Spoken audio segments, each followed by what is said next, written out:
शुक्लांबरधरं विष्णुं शशिवर्णं चतुर्भुजं प्रसन्नवदनं ध्यायेत् सर्वविघ्नोपशान्तये शरदिन्दुविकासमन्दहासां स्फुरदिन्दीवरलोचनाभिरामाम् अरविन्दसमानसुन्दरास्याम् अरविन्दासनसुन्दरीं उपासे गुरुर्ब्रह्मा गुरुर्विष्णुर्गुरुर्देवो महेश्वरः गुरुः साक्षात् परं ब्रह्म तस्मै श्रीगुरवे नमः। श्रुतिस्मृतिपुराणानामालयं करुणालयं नमामि भगवत्पादं शङ्करं लोकशङ्करम्। सदाशिवसमारम्भां शङ्कराचार्यमध्यमाम् अस्मदाचार्यपर्यन्तां वन्दे गुरुपरम्परां। भारतीकरुणापात्रं भारतीपदभूषणं भारतीपदमारूढं भारतीतीर्थमाश्रये विद्याविनयसम्पन्नं वीतरागं विवेकिनं वन्दे वेदान्ततत्त्वज्ञं विधुशेखरभारतीं। सच्चिदानन्दरूपाय कृष्णाय क्लिष्टकर्मणे नमो वेदान्तवेद्याय गुरवे बुद्धिसाक्षिणे महद्भ्यो ऋषिभ्यो गुरुभ्यो नमः। हरिः ओम्। శారదా చంద్రమౌళీశ్వర అనుగ్రహంతో శృంగేరి జగద్గురువుల యొక్క అనుగ్రహంతో ఇవాళ విష్ణు సహస్రనామ భాష్య పాఠాన్ని మనము తెలుసుకునే ప్రయత్నం చేద్దాము. నిన్నటి రోజున అద్భుతమైన నామములు, అద్వైతాన్ని నేరుగా సూచించే నామముల్ని మనం తెలుసుకున్నాము. ఏకోనైక సవక్కక్కిం యత్తత్పదమనుత్తమం అని చెప్పి చాలా అద్భుతమైనది.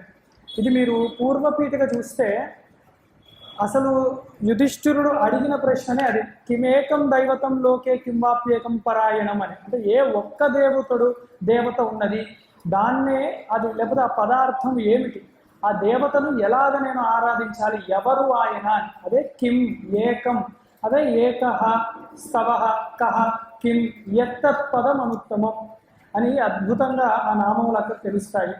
అలాగే భీష్మాచార్యుల వారు కూడా దానికి సమాధానం చెప్తూనే ఉన్నారు. అక్కడే చెప్పి ఉన్నారు పూర్వపీఠికలోనే వారు. అలాగే అవన్నీ కూడా మనం చూసుకున్నాం ఎంత గొప్పగా. అంటే ఎవ్వనిచే జనించు ఎవ్వని అందు లీనమై అని చెప్పి, అలాగా యతః అన్న శబ్దానికి కూడా నేరుగానే మనకి ఎవరు ఎవరు ఎవరైతే లేదా ఎవని చేత అన్నది కూడా మనం చూస్తూనే ఉన్నాము. అలాగే అమోఘమైన నామములు ఈ అద్వైతానికి చెప్పే పట్టుగా ఉండేవి. ముఖ్యంగా ఈ నామములను మనం చెప్పచ్చు. అలాగే యత సర్వాణి భూతాని భవంత్యాది యుగాగమే యస్మింశ ప్రళయం యాంత పునరేవ యుగక్షయ అని కూడా భీష్మాచార్యుల వారే చెప్తారు. యతః అన్న నామం అక్కడ కూడా చెప్పారు. అంటే ఎవ్వనిచే జయించు జగం ఎవ్వని అందులీనమై అన్నది విష్ణు సహస్రనామంలో కూడా మనకు కనపడుతుంది. యత సర్వాణి భూతాని భవంత్యాది యుగాగమే యస్మింశ ప్రళయం యాంత పునరేవ యుగక్షే. ఎవరిచే ఈ సృష్టి నడుస్తున్నది, ఎవరిచే ఇది ఆధారం అయి ఉన్నది, అలాగే ఎవని అందు లీనమవుతూ ఉన్నదో ఆ పరమాత్మయే ఒకడే ఉన్నాడు. ఆయనే ఏకమేవాద్వితీయం బ్రహ్మ. ఆయనే మన ప్రకృతంలో శ్రీ మహావిష్ణువు అన్నది తెలుస్తూ ఉన్నది. ఇలాంటి అద్భుతమైన నామములు నేను తెలిసాం. తత్వాచ్య పదార్థం ఎవరిని చెప్తున్నది అంటే తద్బ్రహ్మ తదాత్మ అని. ఓమిత్తే తదక్షరమిదం సర్వం అని అనేక విధాలుగా వేదము కూడా నేరుగానే చెప్పింది. తత్పదవాచ్యము ఈశ్వరునే సూచిస్తోంది, సాక్షాత్తు బ్రహ్మమునే చెప్తున్నది అని. అందుకు ఈ నామములు పూర్తిగా కూడా అద్వైతాన్ని మనకి చెప్తూ ఉన్నది.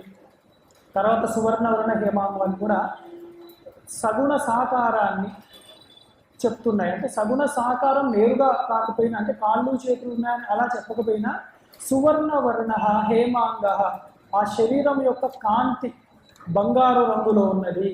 అదే హేమాంగుడు ఆ కాంతి విరజిమ్ముతూ ఉన్నాడు, శోభనప్రదమైన అంగములు కలిగి ఉన్నవాడు. అలాగే వీరుడు, ఆయన అన్నిటినీ జయించినవాడు, అంతరేంద్రియమును బహిశత్రువుల్ని కూడా జయించినవాడు ఆ శ్రీ మహావిష్ణువు అని నిన్న అక్కడి వరకు మనం చెప్పుకున్నాం. ఆయనే అచలుడు, ఆయనే చలుడు కూడా.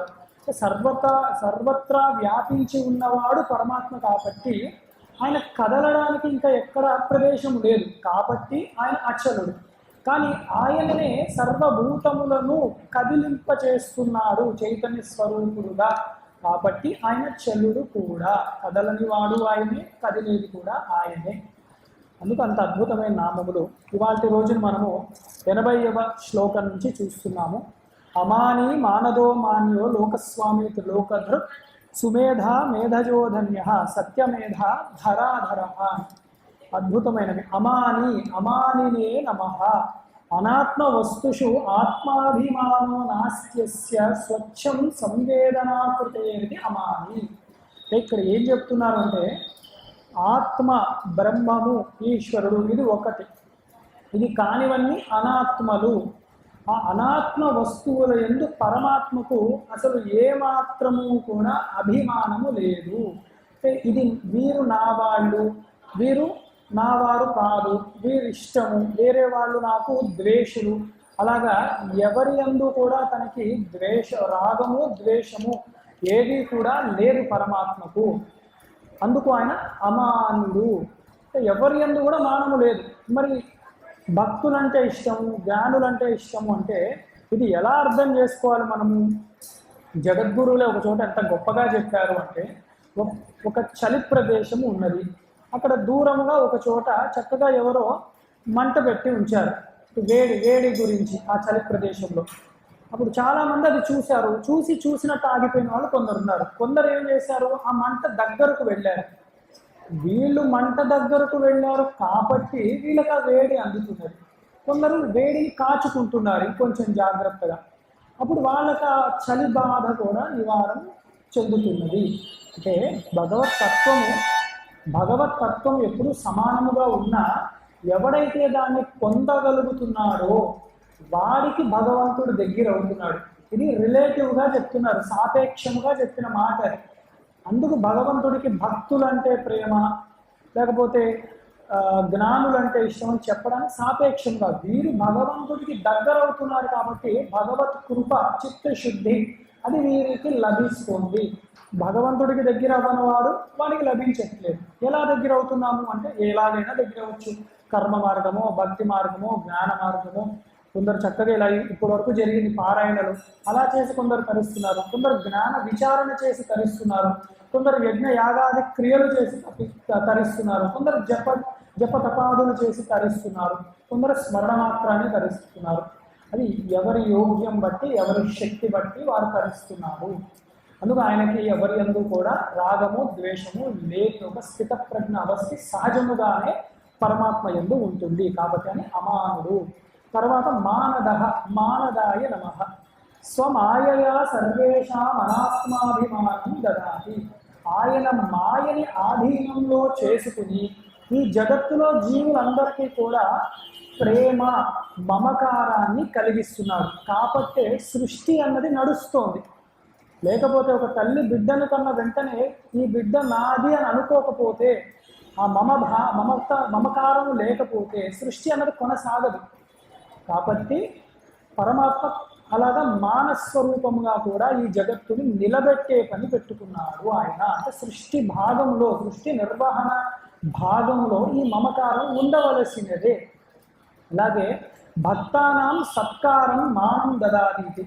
మరి భక్తులు ఉంటారు, ఎవరైతే పరమాత్మని ఉపాసించేవారు, తెలుసుకునే ప్రయత్నం చేసే జిజ్ఞాసులు, వీరందరికీ మానము అంటే గౌరవాన్ని ప్రసాదిస్తాడు.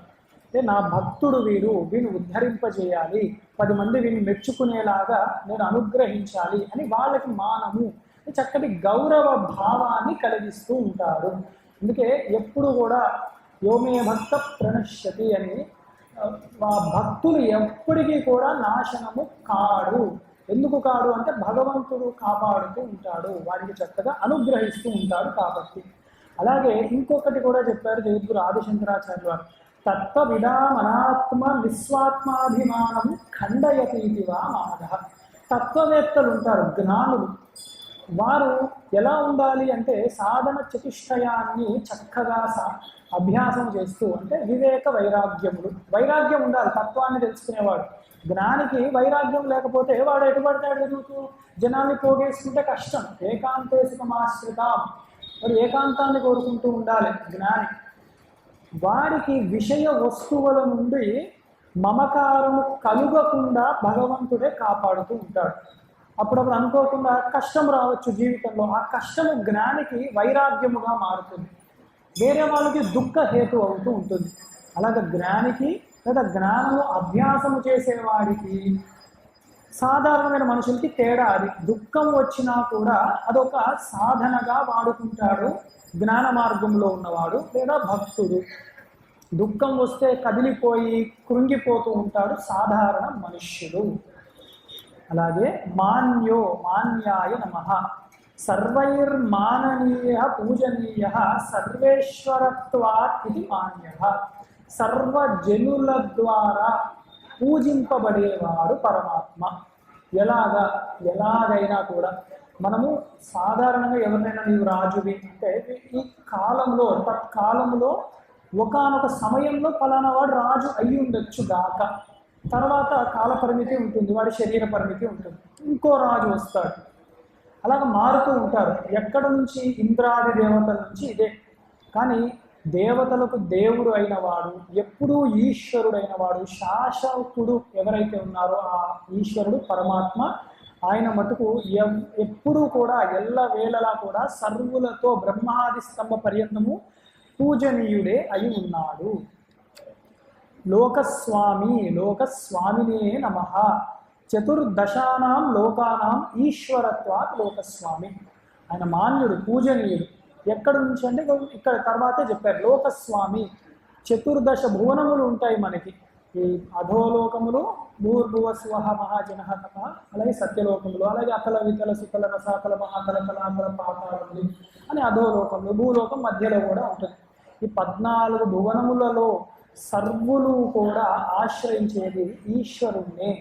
ఏ విధంగా ఆశ్రయిస్తే ఆ విధంగానే పరమాత్మ అనుగ్రహిస్తున్నాడు. అదే చతుర్విధే భజంతే మాం ఏ జనా సుకృతోర్జున ఆర్తో జిజ్ఞాసురర్ధార్థి జ్ఞానేచ భరతర్షభ అని. కొందరికి కోరికలు ఉంటాయి, కొందరు భక్తితో, కొందరు జ్ఞానముతో కూడా ఆశ్రయిస్తున్నారు.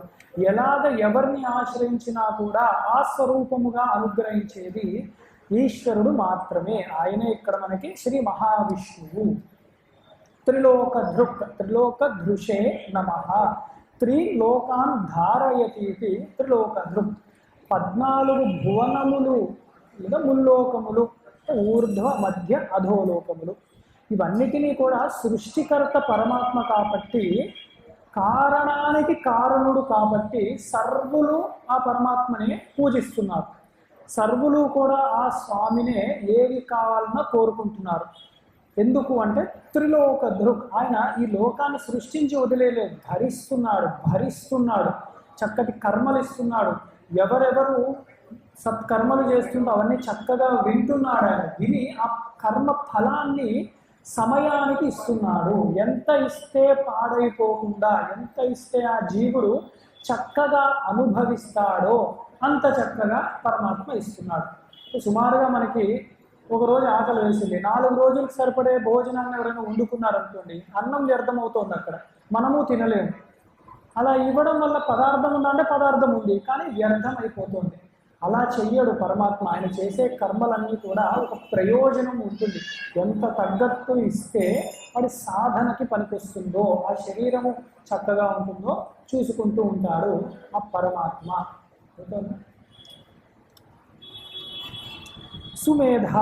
సుమేధసే నమః. చక్కటి బుద్ధిశాలి పరమాత్మ. ఈ నామాన్ని మనం తలుచుకుంటూ ఉంటే కూడా సాక్షాత్ దక్షిణామూర్తి కటాక్షం ఎలా లభిస్తుందో మేధా దక్షిణామూర్తి అంటాం. అందుకే గురుస్వరూపముని చెప్పే నామం ఇది. చక్కటి మేధాశక్తి కలిగిన వాడు మనకు కూడా చక్కటి మేధాశక్తిని ఇవ్వగలడు. అది చిన్నపిల్లలకి అనుకోక్కర్లేదు, అందరికీ జ్ఞానం అవసరమే, అందరికీ విజ్ఞానము అవసరమే. శోభన మేధా ప్రజ్ఞాస్యేతి సుమేధ అని నిత్యమసిచి ప్రజ్ఞామేధయోహో అని గొప్ప మాట కూడా ఉన్నది వేదంలో. చక్కటి ప్రజ్ఞ కలిగిన వాడు అంటే కెపాసిటీ కలిగిన వాడు, బుద్ధి బలము కలిగిన వాడు. పరమాత్మ ఒక ఆలోచన చేశాడు అంటే దానికి ఒక కారణం ఉంటుంది. అంటే ఉదాహరణకు ఎలా ఉంటుందంటే, ఇక్కడ వర్షం పడుతుంది అనుకుందాం, బాగా మంచి వర్షం కురిసింది. అప్పుడు కొందరు ఏమనుకుంటారు, అయ్యో వర్షం పడిపోతుంది, ఫలానా చోట పంటలు వేశారు, ఆ పంటలు పాడైపోతాయేమో అని ఒక భావన చేస్తారు. అక్కడ వర్షం పడుతుందో లేదో తెలియదు, వీడు ఇక్కడుండి అక్కడెందుకు ఆలోచించడం? పరమాత్మకు తెలీదా సర్వవ్యాపకుడు ఎప్పుడు ఏది అందించాలో? అలా కొందరు గుండెలు బాదుకుంటూ ఉంటారు, ఏమైందో కూడా తెలియదు అసలు, అలా ఉంటారు. కానీ సుమేధ, చక్కటి మేధాశక్తి కలిగిన వాడు పరమాత్మ. ఆయన ఎప్పుడు ఎక్కడ ఎవరికి ఎలాగా అనుగ్రహించాలో చాలా అద్భుతంగా తెలిసిన వాడు ఆ పరమాత్మ. అలాగే మేధజాయ నమః. మేధేధ్వరే జాయత ఇది మేధజ. అశ్వమేధయాగం లాంటి క్రతువుల నుండి జనించిన వాడు అని. ఎవరు అంటే శ్రీరామచంద్రమూర్తి అవతారం మనం గుర్తు తెచ్చుకోవచ్చు. రెండవది అట్లాంటి సత్కర్మలు చేయగా, గొప్ప యాగములు చేయగా దాని పుణ్య ఫలముగా లభించిన వాడు పరమాత్మ. ఆ పుణ్యం ఎక్కడ ఉన్నది? పుణ్యస్వరూపమే పరమాత్మ. పరమాత్మ పుణ్యం ఇస్తున్నాడా? కాదు. పరమాత్మ మన యందు ఉన్నాడు అంటేనే పుణ్యం. ఆయన దృష్టి పక్కకి మళ్ళింది అంటేనే మనకి దుస్థితులు వస్తూ ఉంటాయి. ఆ పుణ్య ఫలము అంటేనే ఈశ్వరుడి చల్లని చూపు మన యందు ఉన్నది అని. అందుకు సుమేధజుడు. మనం కూడా సత్కర్మలు ఈ కాలంలో ఏమిటి, చక్కటి బుద్ధి మన యందు ఉంటే, చిత్తశుద్ధి కనుక మన యందు ఉంటే, మంచి నిర్ణయ శక్తి చేసి కాలాన్ని సద్వినియోగపరుచుకుంటాము. దాని యందు పుడతాడనమాట పరమాత్మ. ఆ చక్కటి చిత్తశుద్ధి యందు జగిస్తాడు పరమాత్మ. ఎక్కడ? ఇక్కడే మనలోనే. ఇది ఇంకా గొప్ప విషయం. మీరు పంచకోశ విచారణ చేసినప్పుడు విజ్ఞానమయ కోశం లోపల ఆనందమయ కోశం ఉంటుంది. సుమేధ, మేధజహ అంటే ఆ మేధ అంటే విజ్ఞానమయ కోశం లోపల జనించేవాడు, దానిలో ఉండేవాడు ఆనందమయ కోశుడైన పరబ్రహ్మని. తాత్వికమైన అర్థం కూడా మనం చక్కగా తీసుకోవచ్చు. అక్కడ వరకు విచారణ చేయడం నేర్చుకోవాలి. అందుకే ధన్య, ధన్యాయ నమః, కృతార్థో ధన్య. ఇప్పటి వరకు చెప్పాం కదా, చక్కటి పనులు చేస్తాడు, చక్కటి కర్మలు ఇస్తాడు, కర్మ ఫలదాత పరమాత్మ. అందుకే ధన్యుడు ఆయన. అంటే చక్కటి కృతార్థుడు, మంచి పనులు చేసేవాడు. ఎవరికి ఎలా చేయాలో ఆయనకి తెలుసాడు. మనం కేవలం నమ్మాలి.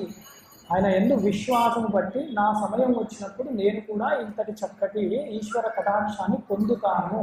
ఆయన నాకు ఏదో నేర్పాలనుకుంటున్నాడు పరమాత్మ. అది నేర్చుకునేదాకా మన జీవితంలో అలాంటి సన్నివేశాలే మళ్ళీ జరుగుతూ ఉంటాయి. కష్టాలు కానివ్వండి, ఇబ్బందులు కానివ్వండి, ఆ మాయ కానివ్వండి. ఒక్కసారి అది మనం నేర్చుకున్నాము అన్నాక అలాంటివి మళ్ళీ దరిదాపుల్లో రావు. జీవితంలో మనం ఆ గట్టె ఎక్కాలి. లేకపోతే ఎప్పుడు నాకు ఇలాగే అవుతుంది అంటారు కొందరు. ఎందుకంటే ఎప్పుడు అలాగే ప్రవర్తిస్తున్నాం. మేధజ అది నేర్చుకోవట్లేం మనం. అది ఒక్కసారి నేర్చుకున్నాం అనుకోండి, ఆ సైకిల్ బ్రేక్ అయిపోతున్నప్పుడు అప్పుడు కొత్తగా మంచి ఉత్తమ గతులు, చక్కటి సాధన మనకి ప్రారంభం అవుతుంది. అందుకు ధన్యుడు, పరమాత్మ పేరే ధన్యుడు. సత్యమేధా, సత్యమేధాయ నమః. మళ్ళీ సత్య అవితథా మేధాస్యతి సత్యమేధా. ఆయన యొక్క ఆలోచనలు వ్యర్థము కావు. పరమాత్మ ఒక సంకల్పము కనుక చేస్తే ఇంకా ఎవ్వరూ ఎదురుపడరు. ఎవ్వరూ కూడా ఆ సంకల్పాన్ని ఇలా ఎందుకు చేశారని ప్రశ్నించలేరు. అందులో సత్యము అంటే త్రికాలములో కూడా పరమాత్మ ఉద్ధరించగలడు మనల్ని.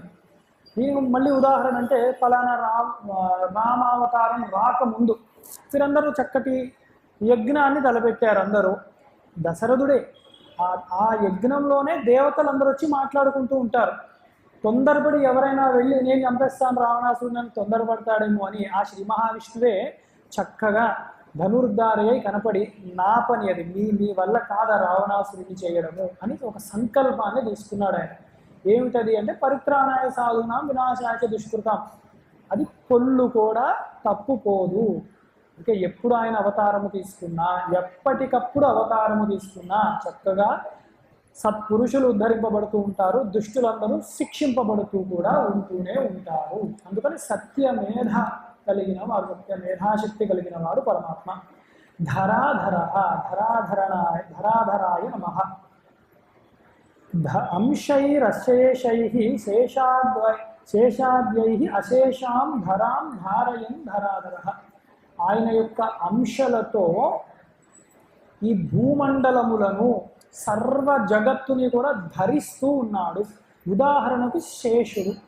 కొన్ని పురాణాల్లో మనం చూసినప్పుడు భూమి శేషుడు శిరస్సు యందు ఉన్నది, శేషుడు ధరిస్తున్నాడు అని.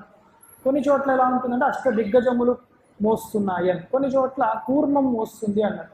ఏదన్నా చెప్పుకోండి, వీటిలన్నిటికీ శక్తి ఇచ్చేది శ్రీ మహావిష్ణువే. అంతటా వ్యాపించి ఉన్న సచ్చిదానంద పరబ్రహ్మం యొక్క శక్తి ద్వారా మాత్రమే ఈ సకల భూమండలం అంతా కూడా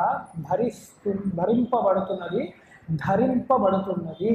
భూమి అంటే ఏమిటి మీరు ఎప్పుడైనా గమనించారా? భూమి లోపల నుండే సర్వ జగత్తుకి కావలసినవన్నీ వస్తూ ఉంటాయి.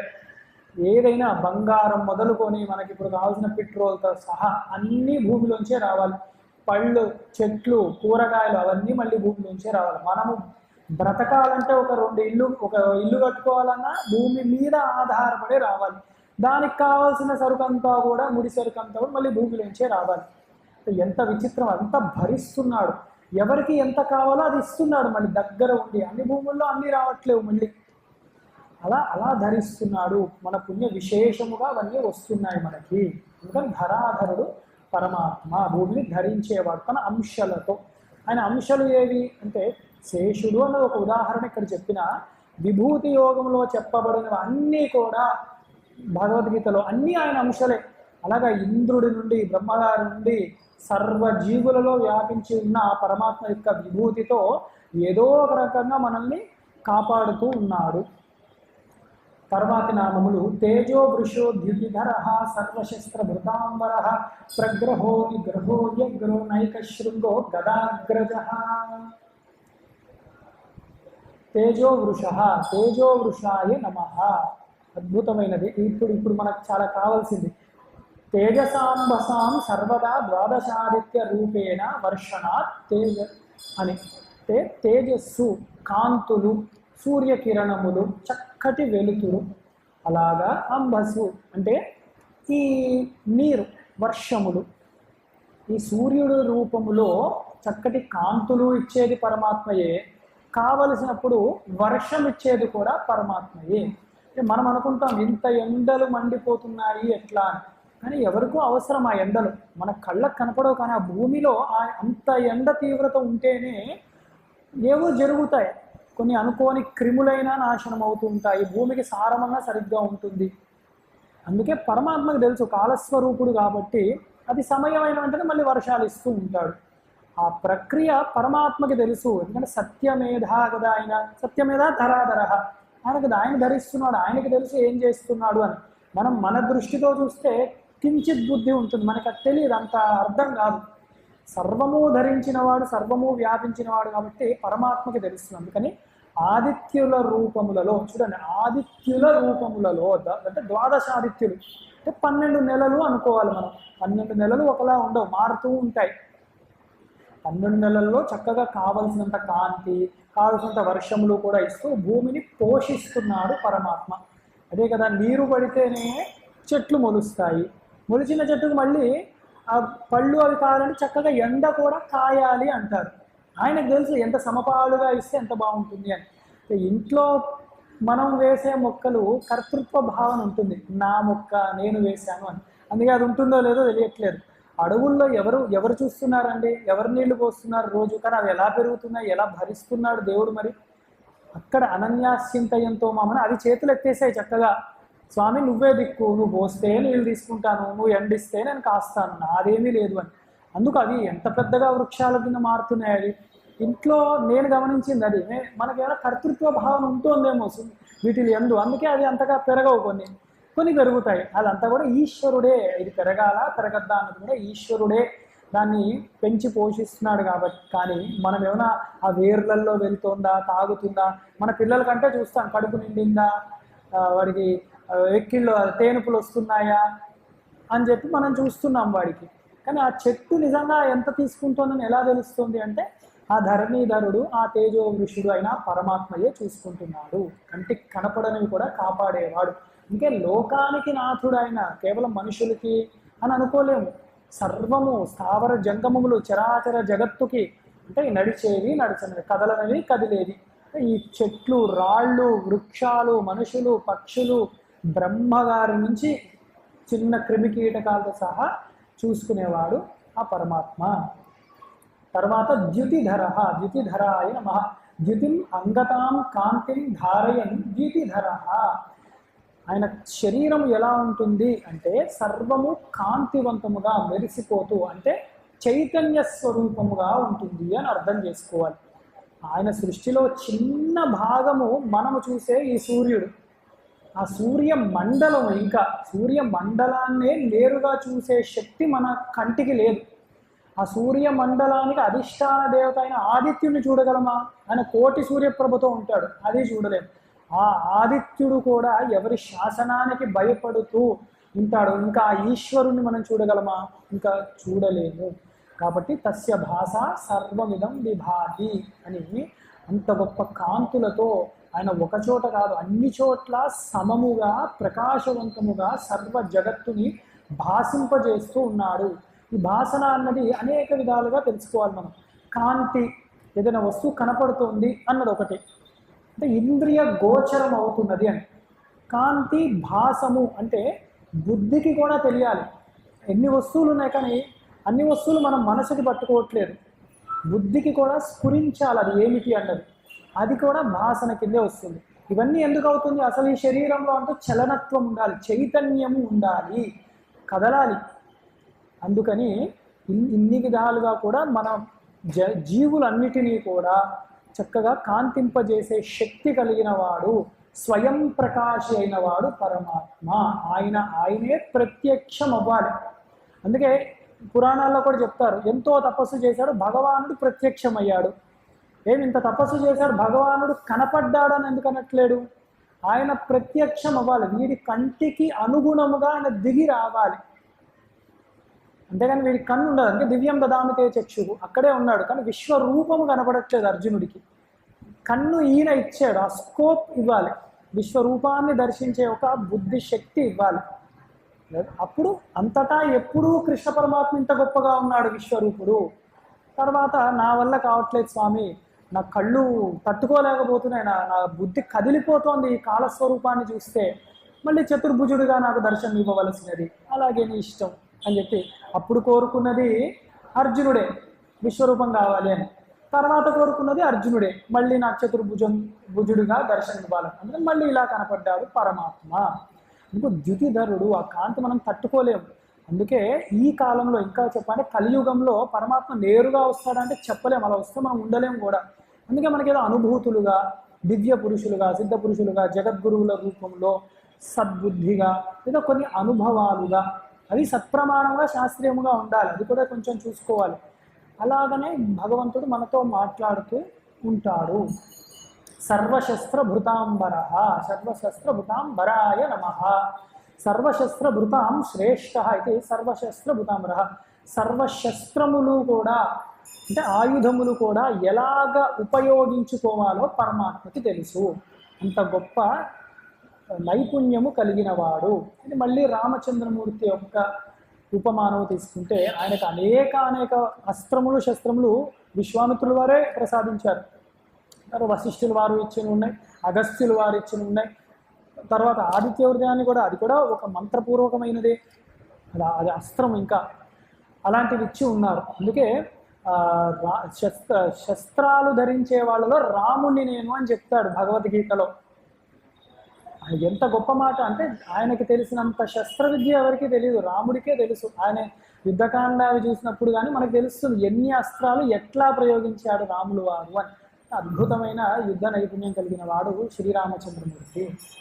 అలాగే ప్రగ్రహాయ నమః అంటే పట్టి కూర్చోబెట్టేవాడు అని అర్థం సుమారుగా. భక్తైరుపహృతం పత్రపుష్పాదికం ప్రగృహ్ణాది ప్రగ్రహ. భక్తులము చక్కగా ప్రేమతో, అందుకే భక్తులు అని ముందరే వేశారు, భక్తితో పత్రపుష్పములు ఇస్తే చక్కగా ఆయన పట్టుకుని కూర్చోపెడతాడట. మనం అనుకుంటాం ఇక్కడ ఇన్ని పువ్వులు ఇచ్చాం ఆయనకు చేరుతున్నాయా, తీరుతాయి ఎప్పుడు? భక్తితో. అదే పత్రం పుష్పం ఫలం తోయం యోమే భక్త ప్రేక్షతే. భక్తితో ఇస్తే తీసుకుంటాడు ఆయన, పట్టుకుంటాడు, స్వీకరిస్తాడు, లేకపోతే ఆయన ముట్టుకోడు.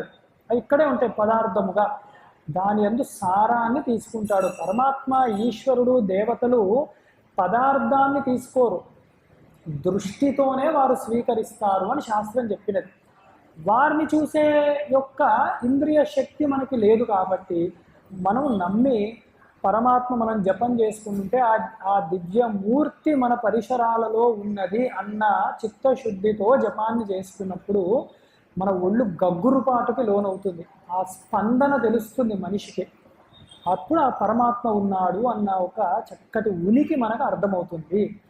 ప్రగ్రహ అది భక్తితో రావాలి, చిత్తశుద్ధితో, మంచి మనస్సుతో మనకు అర్థం కావాలి. అలాగే ఇంకొక అర్థము కూడా ఏం చెప్పారు శంకరాచార్యులు వారు అంటే, జ్ఞానులు కానీ భక్తులు కానీ ఈ మనస్సు ఎటో తిరిగిపోతూ ఉంటుంది, చలించిపోతూ ఉంటుంది, కదిలిపోతూ ఉంటుంది. దీనికి మూల కారణమైన మనస్సు, అది ఇంద్రియ మూలం. అందుకని ఆ మనస్సుని ఈయన లాగి పట్టుకొని కూర్చోబెడతాడట ఆయన. గుర్రములు ఎటు పడితే అటు వెళ్ళిపోతే తాడు వేసి కడతారో అలాగా ఆయన లాగి పట్టి కూర్చోబెడతాడు. అందుకే ఆ సారథి ఆయనే. ఉపనిషత్తులో కూడా ఈ మాటే చెప్పారు. ఇంద్రియాలు అవన్నీ రథము ఈ శరీరము, గుర్రాలన్నీ ఇంద్రియాలు, వాటి మనిషి అన్న మనస్సు అన్న సారథి, బుద్ధి అన్న పగ్గాలు వేసి పట్టుకున్నాడు. కానీ రథసారథి ఎవరు అంటే పరమాత్మయే. ఆయనే నడిపిస్తూ ఉన్నాడు. అది ఇక్కడ ప్రగృహ మనం అది. అందుకని ఆయన్నే మనము నా మనస్సు నిగ్రహాన్ని పొందేటట్టు అనుగ్రహించండి స్వామి అని ఆయన్నే కోరుకోవాలి. ఆయనకే అధికారము ఉన్నది, సామర్థ్యం కూడా ఉన్నది. అలాగే నిగ్రహ, ప్రగ్రహ అని ఇప్పుడు నిగ్రహ, ఆయన పట్టి కూర్చోబెట్టడం కావాలి, పట్టుకోవడం కాదు, పట్టి కూర్చోబెట్టడం కూడా కావాలి. అలాగే నిగ్రహించేవాడు, దేన్ని? సర్వ జగత్తుని కూర్చోబెట్టగలడు. అసలు సర్వ జగత్తు ఇక్కడే ఉంది, నా మనస్సులోనే తిరుగుతూ ఉంటుంది. ఎవరి మనస్సులు వాళ్ళకి, వారి జగత్తు వాళ్ళది, ఎవరి లోకం వాళ్ళది అంటాం కదా. అందుకే ఎవరి లోకం వాళ్ళది, ఎవరి ఆలోచన వారిది, ఎవరి మనస్థితి వారిది, ఎవరి దృష్టి వారిది. ఒకే పదార్థం ఒకలాగా అన్ని వేళలా అందరికీ గోచరించదు. అందుకని ఆ మనసుని, ఆ లోకము, సర్వలోకముని కూడా, అంటే మనసు అంతరంలో బాహ్యంగా కూడా సకల బ్రహ్మాండములన్నిటినీ కూడా నిగ్రహించే శక్తి కలిగిన వాడు ఈశ్వరుడు మాత్రమే. ఆ శ్రీ మహావిష్ణువు మాత్రమే యజమాని అన్నిటికీ. విగతమగ్రమంతో నాశ్యోస్పేతి,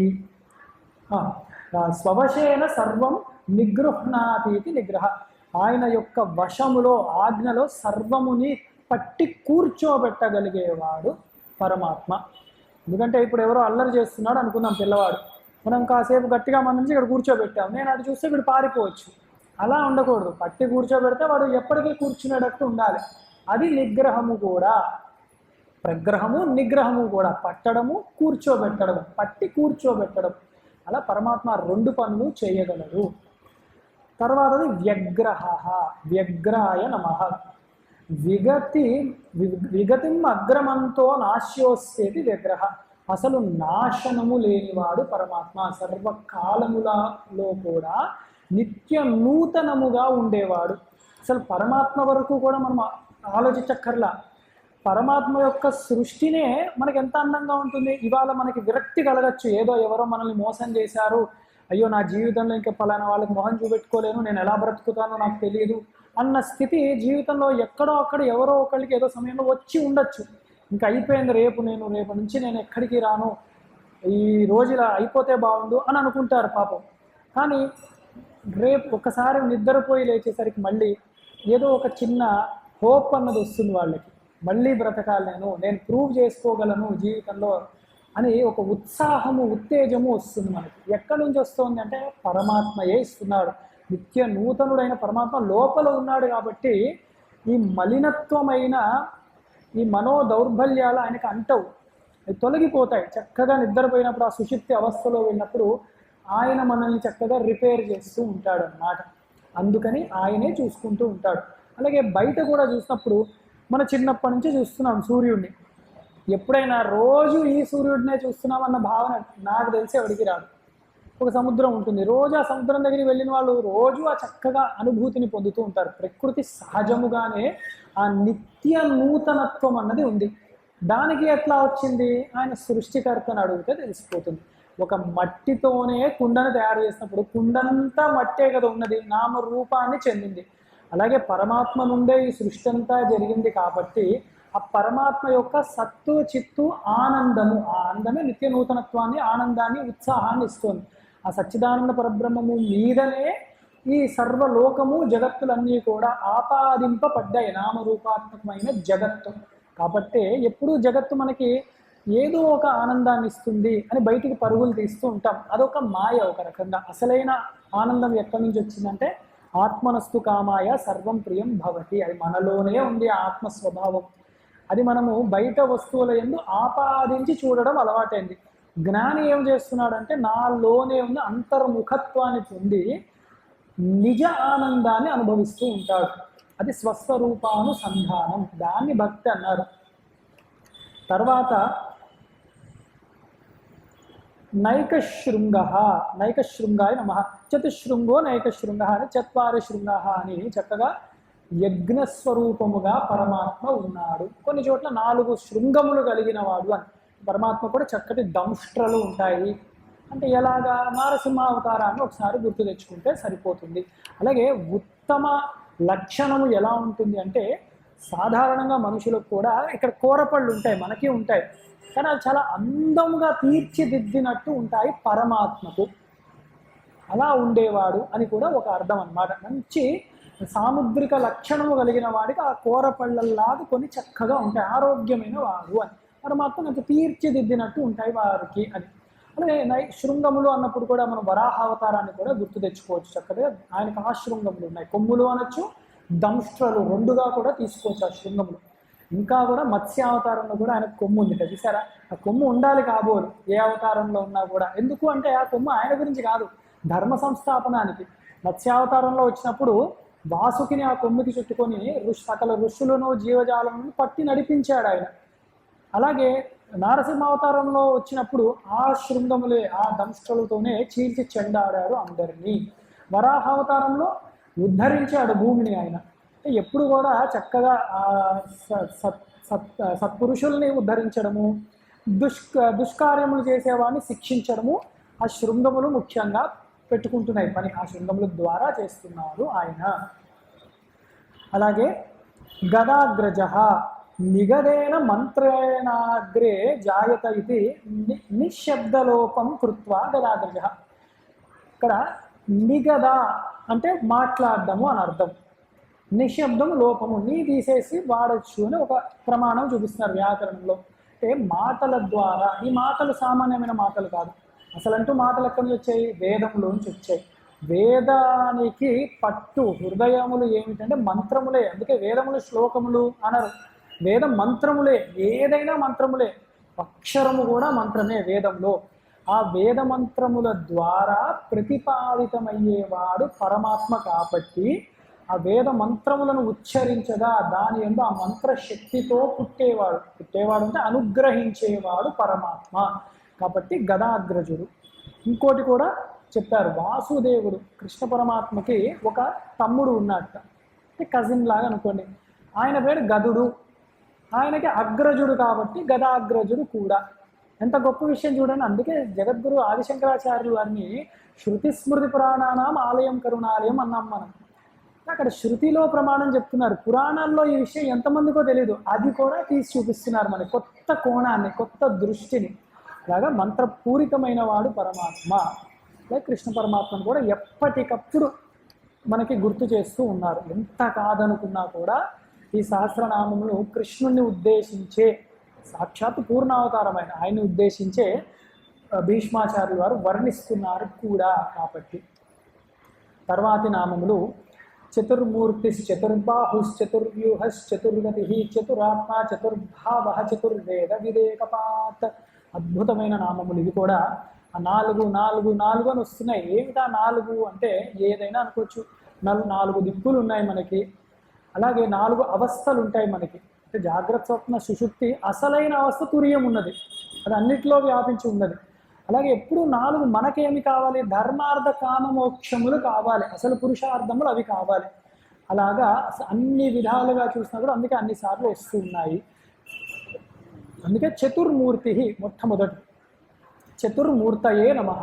చతస్రో మూర్తయో విరాట్ సూత్ర అవ్యాకృత తురీయాత్మనోస్యేది చతుర్మూర్తి. ఇది మాండూక్యోపనిషత్తులో ఉన్న గొప్ప వేదాంత రహస్యం.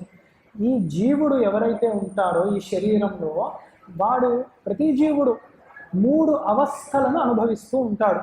అదే జాగ్రత్త స్వప్న సుషుప్తి అవస్థలు.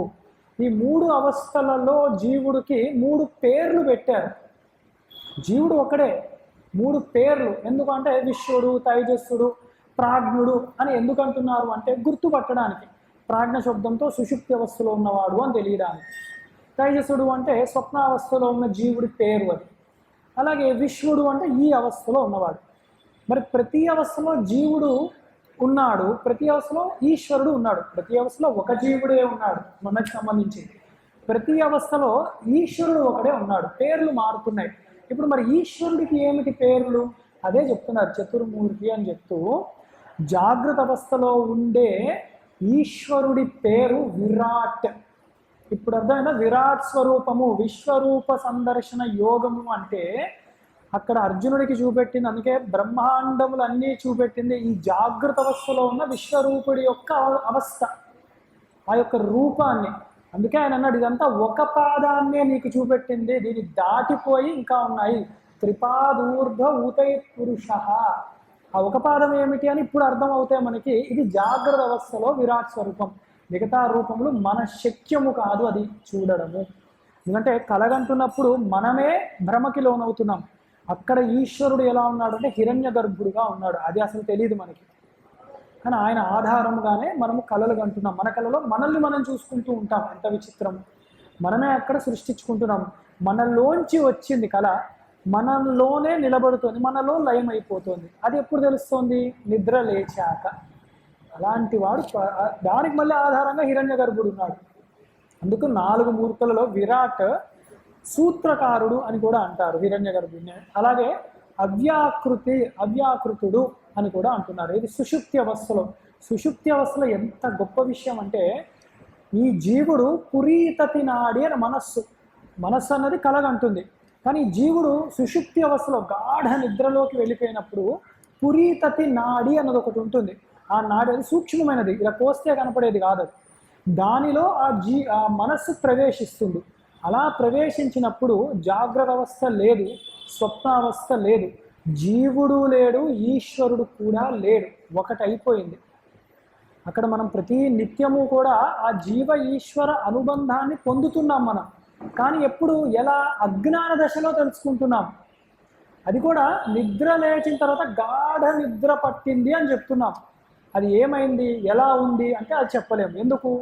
అసలు అక్కడ చూసేది చూడబడేదని 2 లేవు, కలిసిపోయాం ఈశ్వరులో. కానీ అజ్ఞాన దశలో ఇవన్నిటికీ అతీతమైన వాడు ఒకడు ఉన్నాడు, అదే తుర్యాత్మకుడు. చతుర్థం మన్యంతే స ఆత్మ స విజ్ఞేయ. అదే మాండుక్యంలో చాలా గొప్పగా చెప్పారన్నమాట.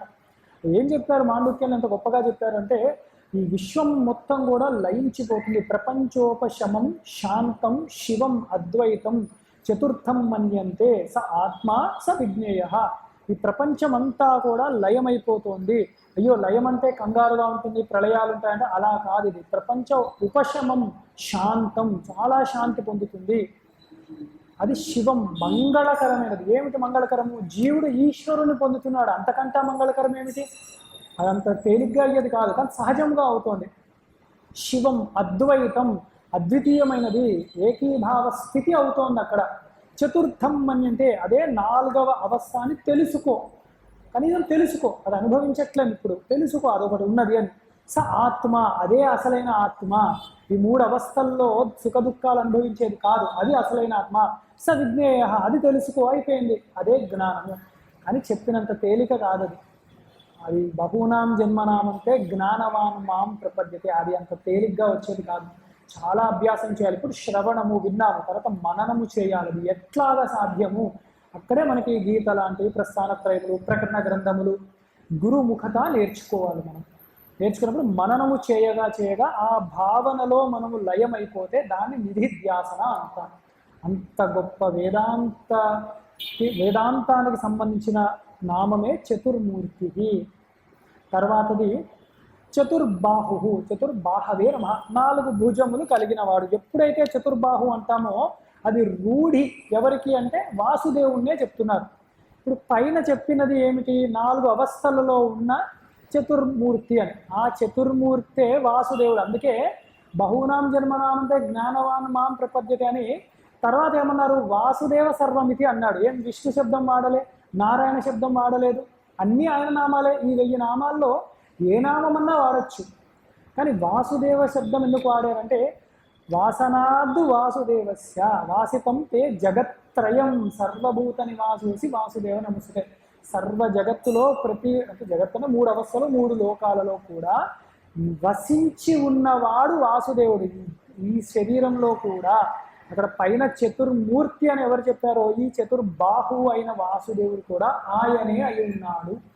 అందుకే అది వాసుదేవుడికి రూఢిగా చెప్పిన మాట. చతుర్వ్యూహ, చతుర్వ్యూహాయ నమః. చతుర్వ్యూహం అన్నది ఇదివరకు ఒకటి చూసాం మనం. అలాగే వాసుదేవుడు అని చెప్పి సంకర్షణుడు, ప్రద్యుమ్నుడు, అనిరుద్ధుడు అని ఒకసారి చూసాం ఆ నామం. ఇక్కడ రెండోసారి వచ్చేసరికి ఆ అర్థాన్ని ఇంకో గొప్పగా చెప్పారు జగద్గురు శంకరాచార్య వారు. శరీర వపుశ్చందన చందన పురుష వేద పురుష మహాపురుష.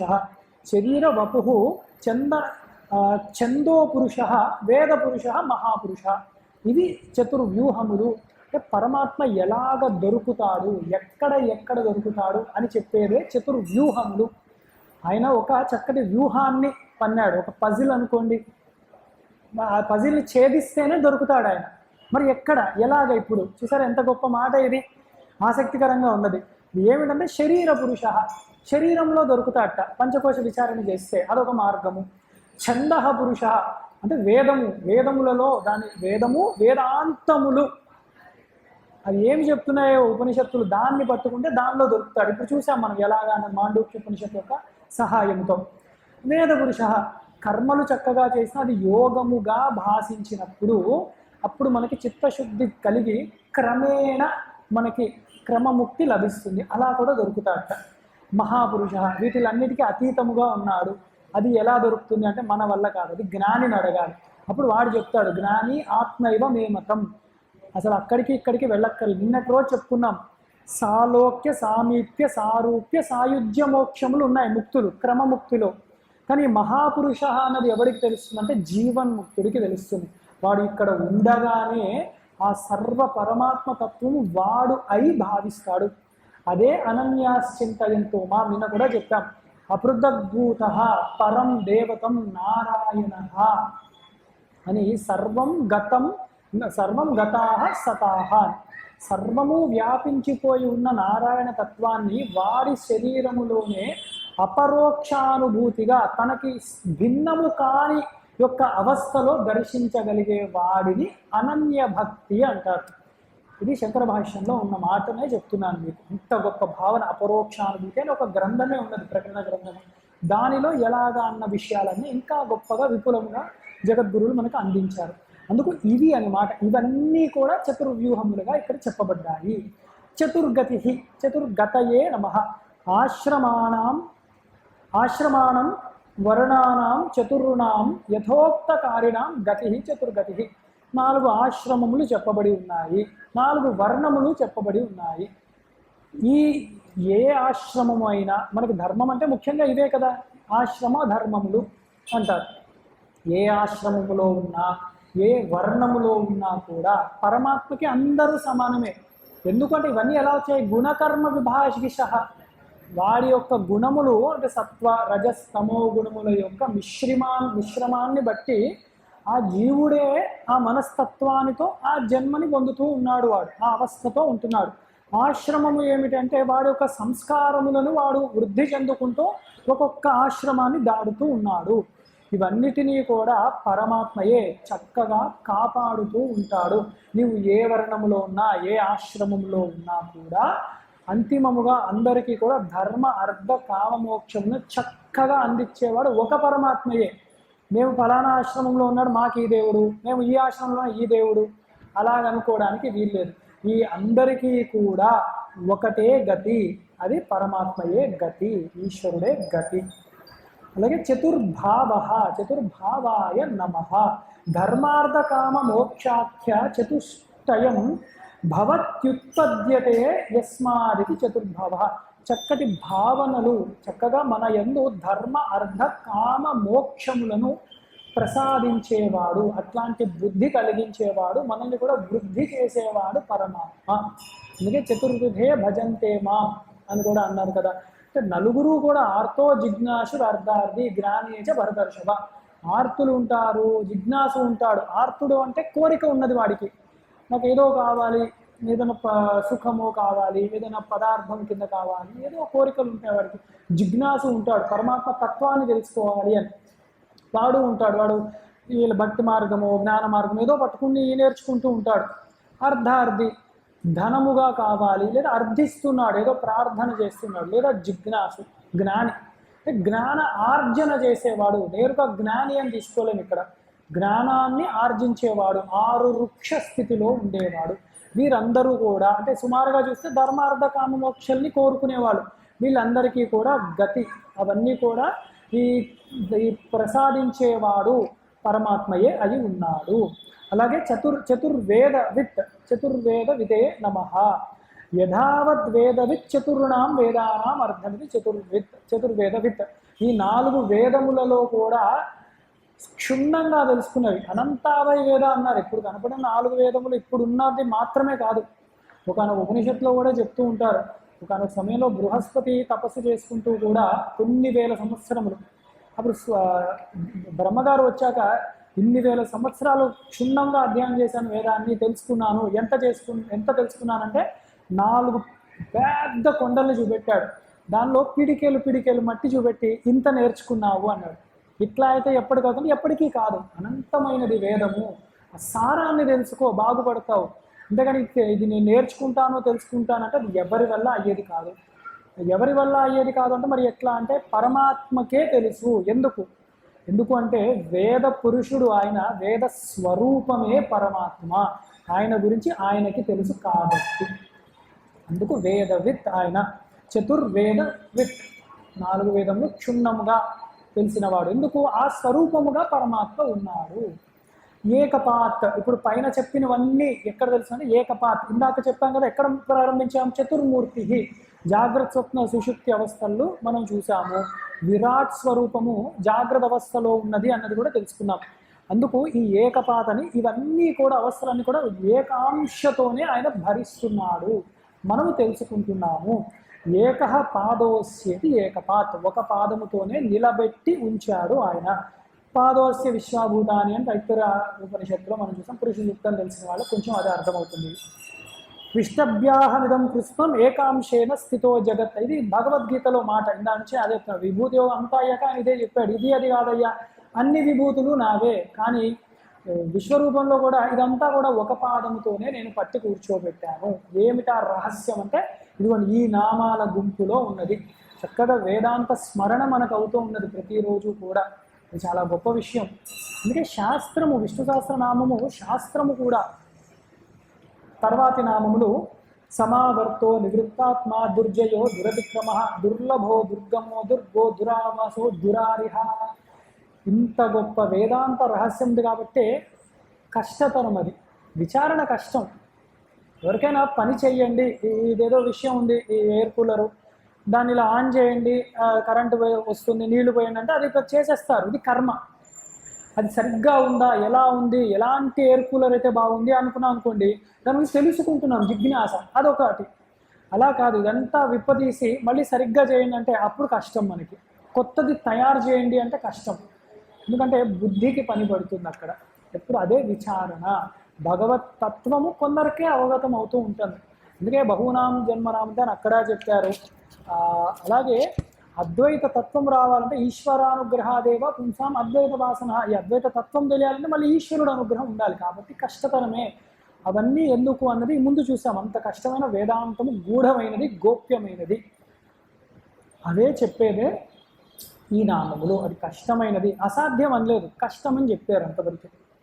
సమావర్తాయ నమః.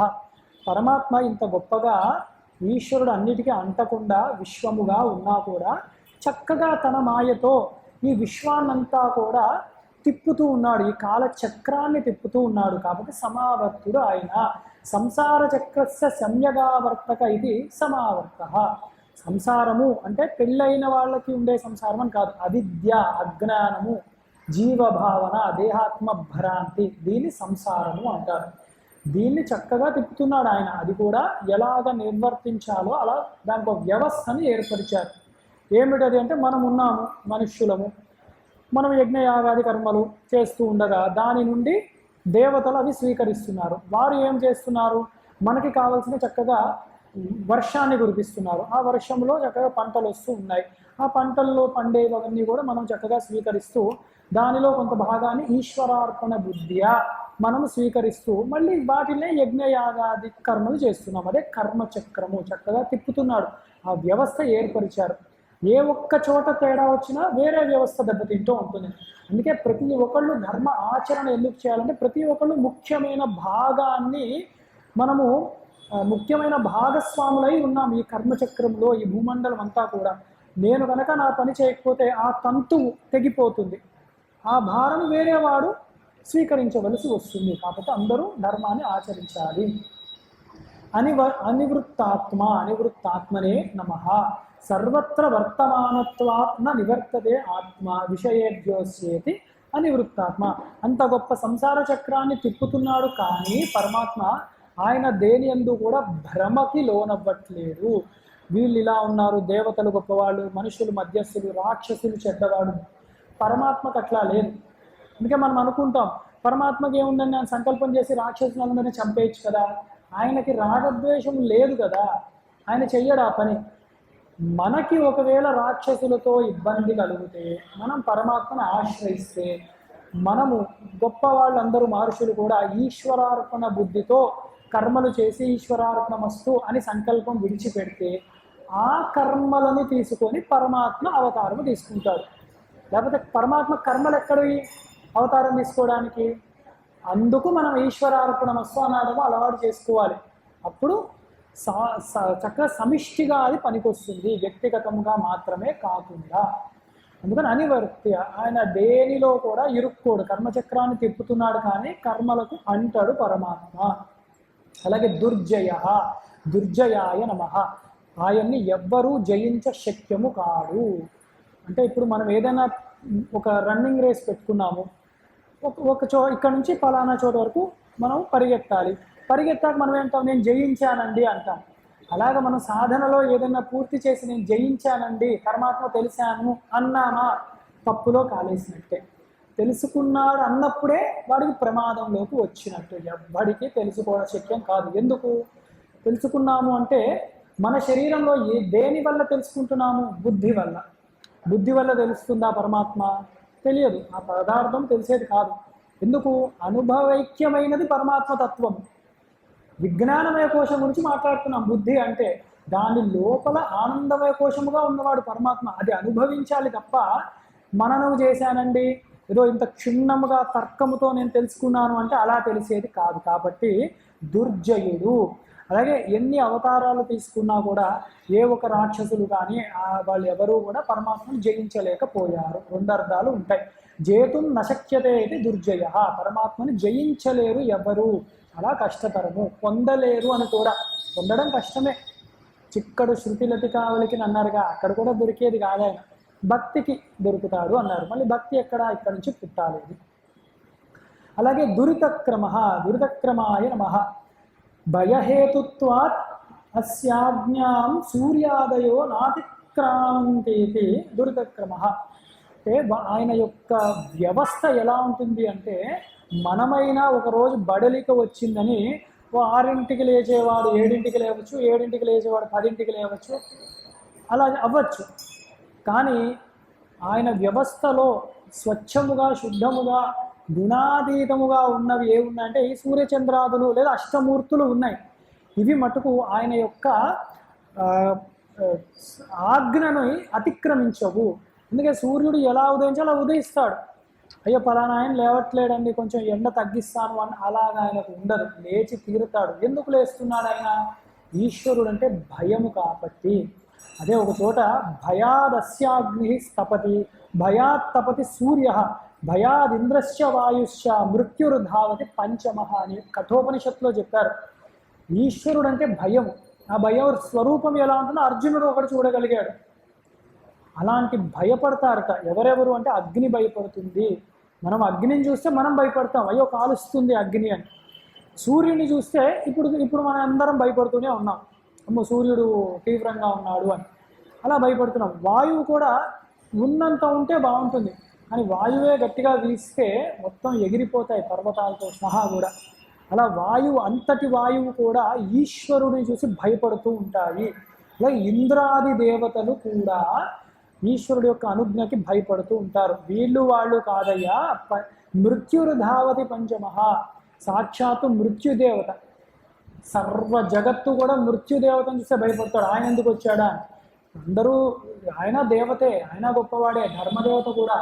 కానీ ఎలా ఉంటుంది, అందరూ వస్తే బాగుంటుంది. నిజంగా మృత్యుదేవత వచ్చారనుకోండి, ఇక భయం, అయ్యో ఈయన ఎందుకు వచ్చాడు, ఈయన ఎవరిని పట్టుకెళ్ళిపోతాడా ఇప్పుడు అని చెప్పి. ఒక పురాణంలో కథ కూడా ఉంటుంది, ఇది ఒక చిన్న సందర్భం కాబట్టి చెప్తున్నాను. ఒకనొక పురాణంలో ఎలా ఉంటుంది అంటే, ఒక మహర్షి ఉన్నాడు, గరుత్మంతుడే, ఎవరో కూడా కాదు, గరుత్మంతుడు తను తపస్సు చేసుకుంటూ ఉన్నాడు అక్కడ బద్రికాశ్రమంలో నారాయణుడిని పూజిస్తూ. అక్కడ ఒక చిన్న పక్షులు కూడా, ఒక గూడిలో చిన్న పక్షులు ఉన్నాయి, అవి కొంచెం పెద్ద అవుతున్నాయి అప్పుడే. చక్కగా తపస్సు చేసి, ఎంత చక్కటి ప్రకృతి, ఎంత ప్రశాంతంగా ఉన్నది, కాస్త నాకు ఇవాళ డ్యూటీ ఆఫ్ ఇచ్చారనమాట ఆయనకి, అందుకని ఆయన కూర్చొని ఉన్నాడు. అనుకోకుండా మృత్యుదేవత అక్కడ నరనారాయణ దర్శనం చేసుకుందామని వస్తూ ఉన్నాడు. ఈయన గుబేలంది గుండెల్లో, ఈయన వచ్చాడేమిటి మృత్యుదేవత. ఈయన ఒకసారి గరుత్మంతుడిని చూసి నవ్వి అలా లోపలికి వెళ్ళిపోయాడు. అయిపోయి నారాయణుడు దర్శనం చేసుకున్నాడు, ఆయన మళ్ళీ బయటకు వచ్చాడు. ఈయనకెందుకో కుతూహలం, కొంచెం ఆ ధ్యానం చెదిరిపోయింది.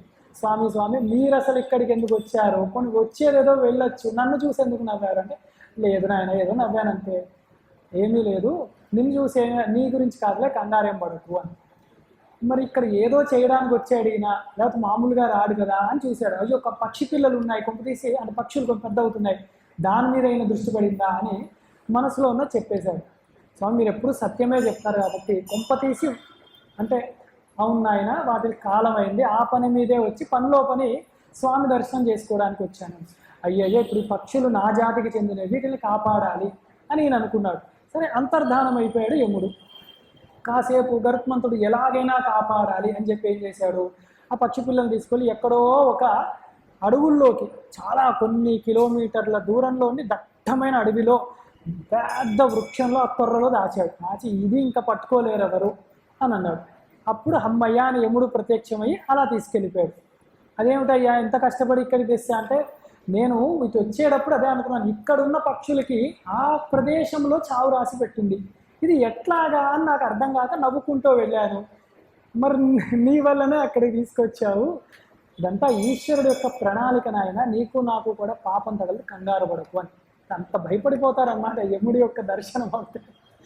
అందుకని ఆ యమ దర్శనం అంత శ్రేయస్సు కాదు కాబట్టి ఆ మృత్యుంజయుడైన ఆ స్వామి మనల్ని కాపాడాలి నిరంతరము అని ఆయన్ని ప్రార్థిస్తూ, దురితక్కనుడు అంతటి ఆ యముడితో సహా ఆ ఈశ్వరుడికి భయపడుతూ ఉంటాడు. ఎందుకంటే ఈశ్వరుడు మృత్యుంజయుడు కాబట్టి. అలాగే దుర్లభ అంటే చాలా కష్టతరముగా పొందబడేవాడు పరమాత్మ. దుర్లభయా భక్త్యా లభ్యత్వ దుర్లభ. ఎంతో కష్టమండి, భక్తి ఏమంత తేలిగ్గా రాదు. ఎంత ప్రహ్లాదుడిలాగా చక్కటి మంచి గుణాలు రావాలంటే ఎట్లా వస్తాయి? ప్రహ్లాదుడు భక్తుడుగా చూపిస్తున్నారు సినిమాల్లో కానీ ఇక్కడ కానీ. ముఖానికి అంత ఈ మధ్య ఏదో వచ్చింది, ముఖానికి ముగ్గులు వేసి ఒక సినిమా, ఎందుకు వేసారో తెలియదు కానీ చక్క శుద్ధమైన బాలుడు ప్రహ్లాదుడు. ఎంత గొప్ప తేజస్సు ప్రహ్లాదుడికి. నారదుడి యొక్క శిష్యుడు ఆయన, సర్వము వాసుదేవుని దర్శించే అంత గొప్ప పుణ్యశీలి ఆయన, పుణ్యశీలం కలిగిన వాడు ఆయన. తనయందు అఖిల భూతములందు ఒక భంగి సమహితత్వమున జరుగువాడు అన్నారు. అందరినీ కూడా తన స్వరూపముగా దర్శించేవాడు ప్రహ్లాదుడు. అలా చూపెట్టాలి, ప్రహ్లాదుడు చూపిస్తే చాలా గొప్ప గుణము ప్రహ్లాదుడిది. అంత గొప్ప గుణము మనం అనుకుంటే వస్తుందా? రాదది. ఎంత సాధన చేయాలి, ఎంత గురు శుశ్రూష చేయాలి, ఎంత దేవ అనుగ్రహం కావాలి. అందుకనే కర్మ భక్తి జ్ఞాన మార్గములను 3 చెప్పినా కర్మ మార్గంలో ఎంతో కష్టతరమైన కర్మలు చేయాలి, త్రికరణ శుద్ధి కావాలి, ఎంతో ఖర్చు పెట్టాలి, శరీరం సహకరించాలి. వచ్చిన వాళ్ళు కూడా అంతగా మనకి సహకరించకపోతే మళ్ళీ తెలియదు ఆ కర్మ ఎలా ఉంటుందో, అది కష్టతరమే. భక్తి అన్నది లోపల ఉన్నది, అది భగవంతుడికే తెలుస్తుంది. ఏదో బాగా పూజలు చేస్తున్నాడని నిష్ఠగా ఉన్నాడని మన దృష్ట్యా మనం అనుకుంటాం, కానీ నిజానికి వాళ్ళలో ఎంత భక్తి పరిణతి చెందినది అని పరమాత్మకే తెలుస్తుంది. జ్ఞానము కూడా అలాంటిదే. కాబట్టి చాలా కష్టం. ఇందాకే అన్నాం కదా, విచారణ చాలా కష్టము. యథార్థానికి బుర్ర బద్దలు కట్టుకోవాలన్నమాట. అంటే ఆ ఆలోచనలతో, ఆ విచారణతో మననము చేస్తూ, చిన్న పిల్లవాడిని తీసుకొచ్చిన మన సనాతన ధర్మంలో దేవుడు ఉన్నాడా? ఉన్నాడు అంటాడు. ఎక్కడ ఉన్నాడు అంటే వాడు చెప్పేస్తాడు అంతటా ఉన్నాడు అని. ఇప్పుడు కావలసినది అంతటా ఎలా ఉన్నాడు దేవుడు, ఉంటే మనకెందుకు కనపడట్లేదు? అది చెప్పేదే వేదాంతము, అది తెలుసుకునేదే వేదాంతము, అదే వినాలి, అదే శ్రవణ మనన నిధిధ్యాసనం చేసి తెలుసుకోవాలి. అది వేదాంతం. అంటే అది చాలా కష్టతరమైనది కాబట్టి దుర్లభుడు, అంత తేలిగ్గా దొరికేవాడు కాదు. ఇంకా నీచుల సంగతి చెప్పక్కర్లేదు. దుర్మార్గులకి నీచులకి అసలు దొరకడు పరమాత్మ. అలాగే దురితక్రమ, దురితక్రమ నమ అయిపోయింది, దుర్లభ అయిపోయింది. తర్వాత దుర్గమ, దుర్గమాయ నమ. దుఃఖేన గమ్యతే జ్ఞాయత ఇది దుర్గమ.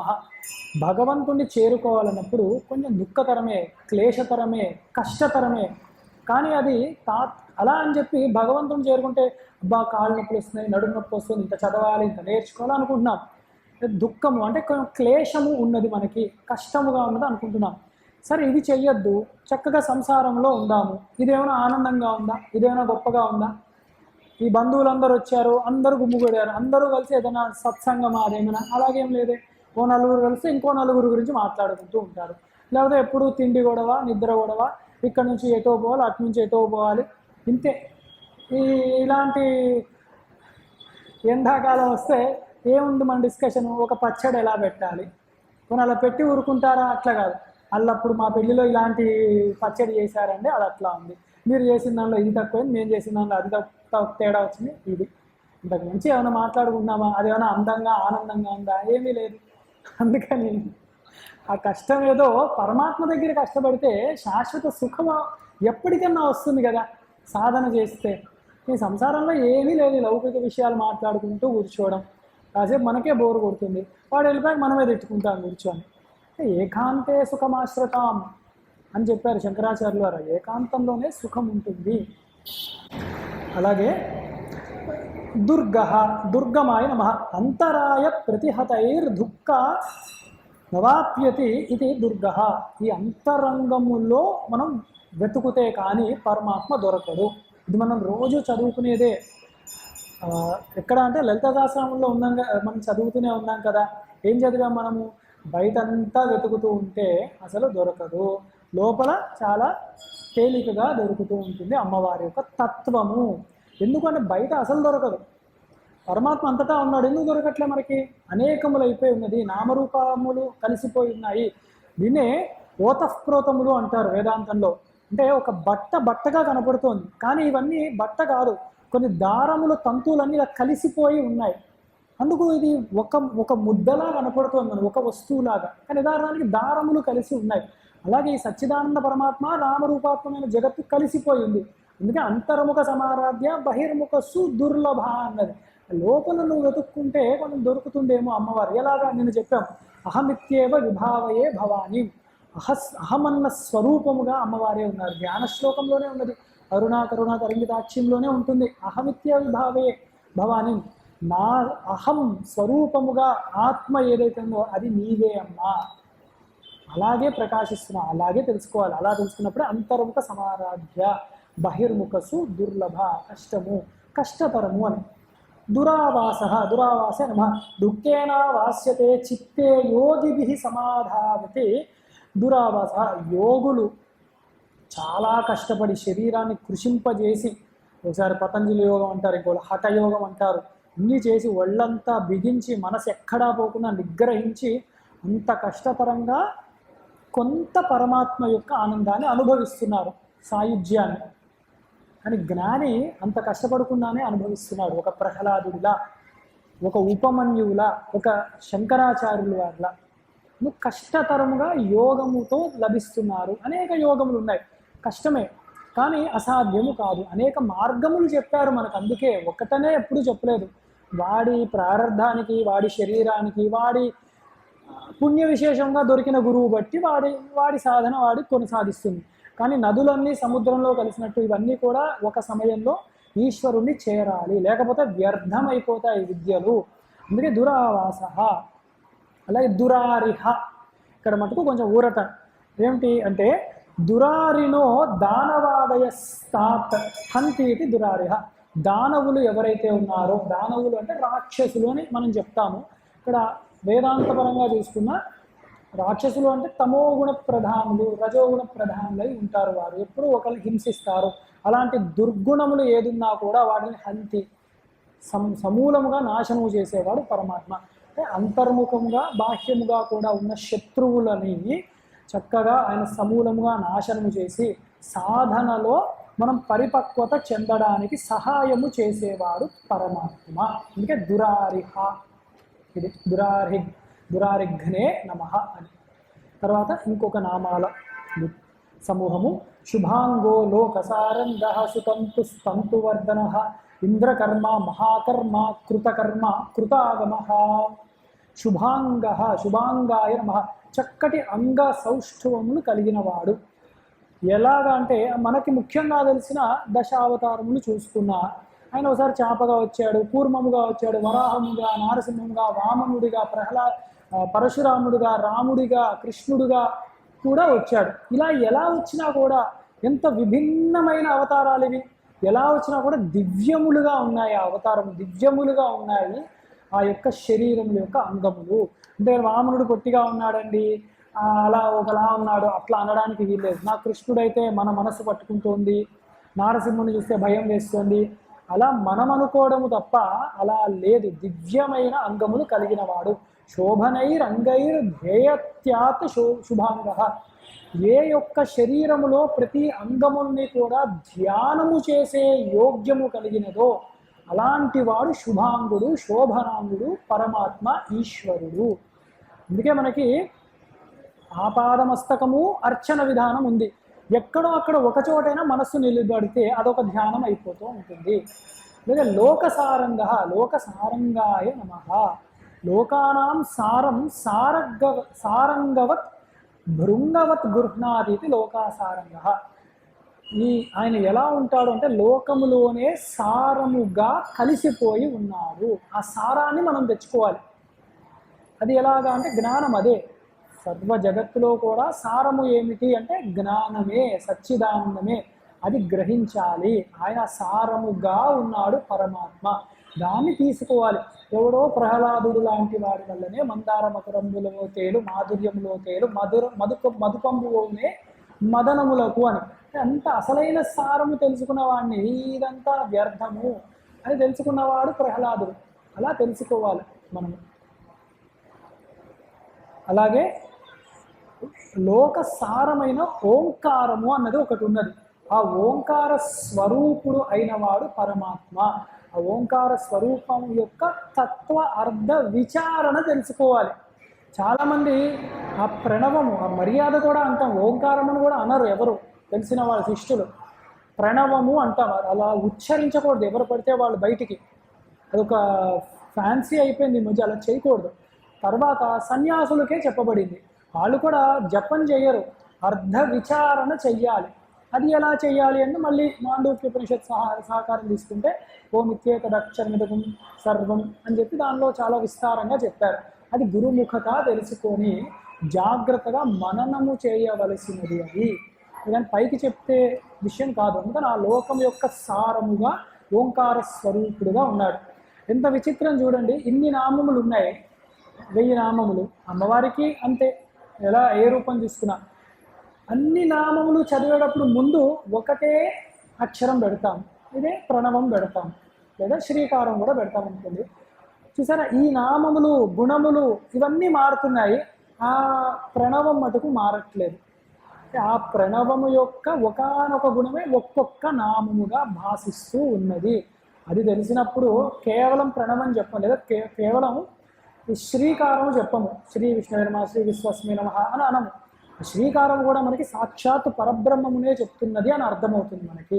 అదే సారము. సుతంతు సుతంతవే నమః. శోభన తంతు విస్తీర్ణ ప్రపంచోతిశేతి సుతంతు. ఈ ప్రపంచంలో సర్వజీవులు కూడా స్వగత సజాతీయ విజాతీయ జీవులన్నీ కూడా అంటే బ్రహ్మగారి దగ్గర నుంచి చిన్న చిన్న క్రిమికీటకాల వరకు కూడా అలా అలా ఉన్నాయి. వీటన్నిటినీ కూడా పట్టి కూర్చోబెట్టి ఒక తంతువులో అనేక పువ్వులన్నీ కూడా, ఈ మాలలో వివిధ రకాల పువ్వులు ఉన్నాయి, ఇవన్నిటినీ ఒక దారం ఎలా పట్టి కూర్చోబెట్టిందో అలాగ పట్టి కూర్చోబెట్టిన వాడు పరమాత్మ. అందుకు సుతంతువు ఆయన. సూత్రే మణిగణార్నివ అని గీతలో ఇదే మాట చెప్పారు. అలాగే తంతువర్ధనాయ నమః. తమేవ తంతుం వర్ధయతి ఛేదయతి వా తంతు. ఈ బంధములు ఇవన్నీ కూడా కర్మ బంధముతో ఏర్పడి కూర్చోబెట్టి ఉన్నాం మనం.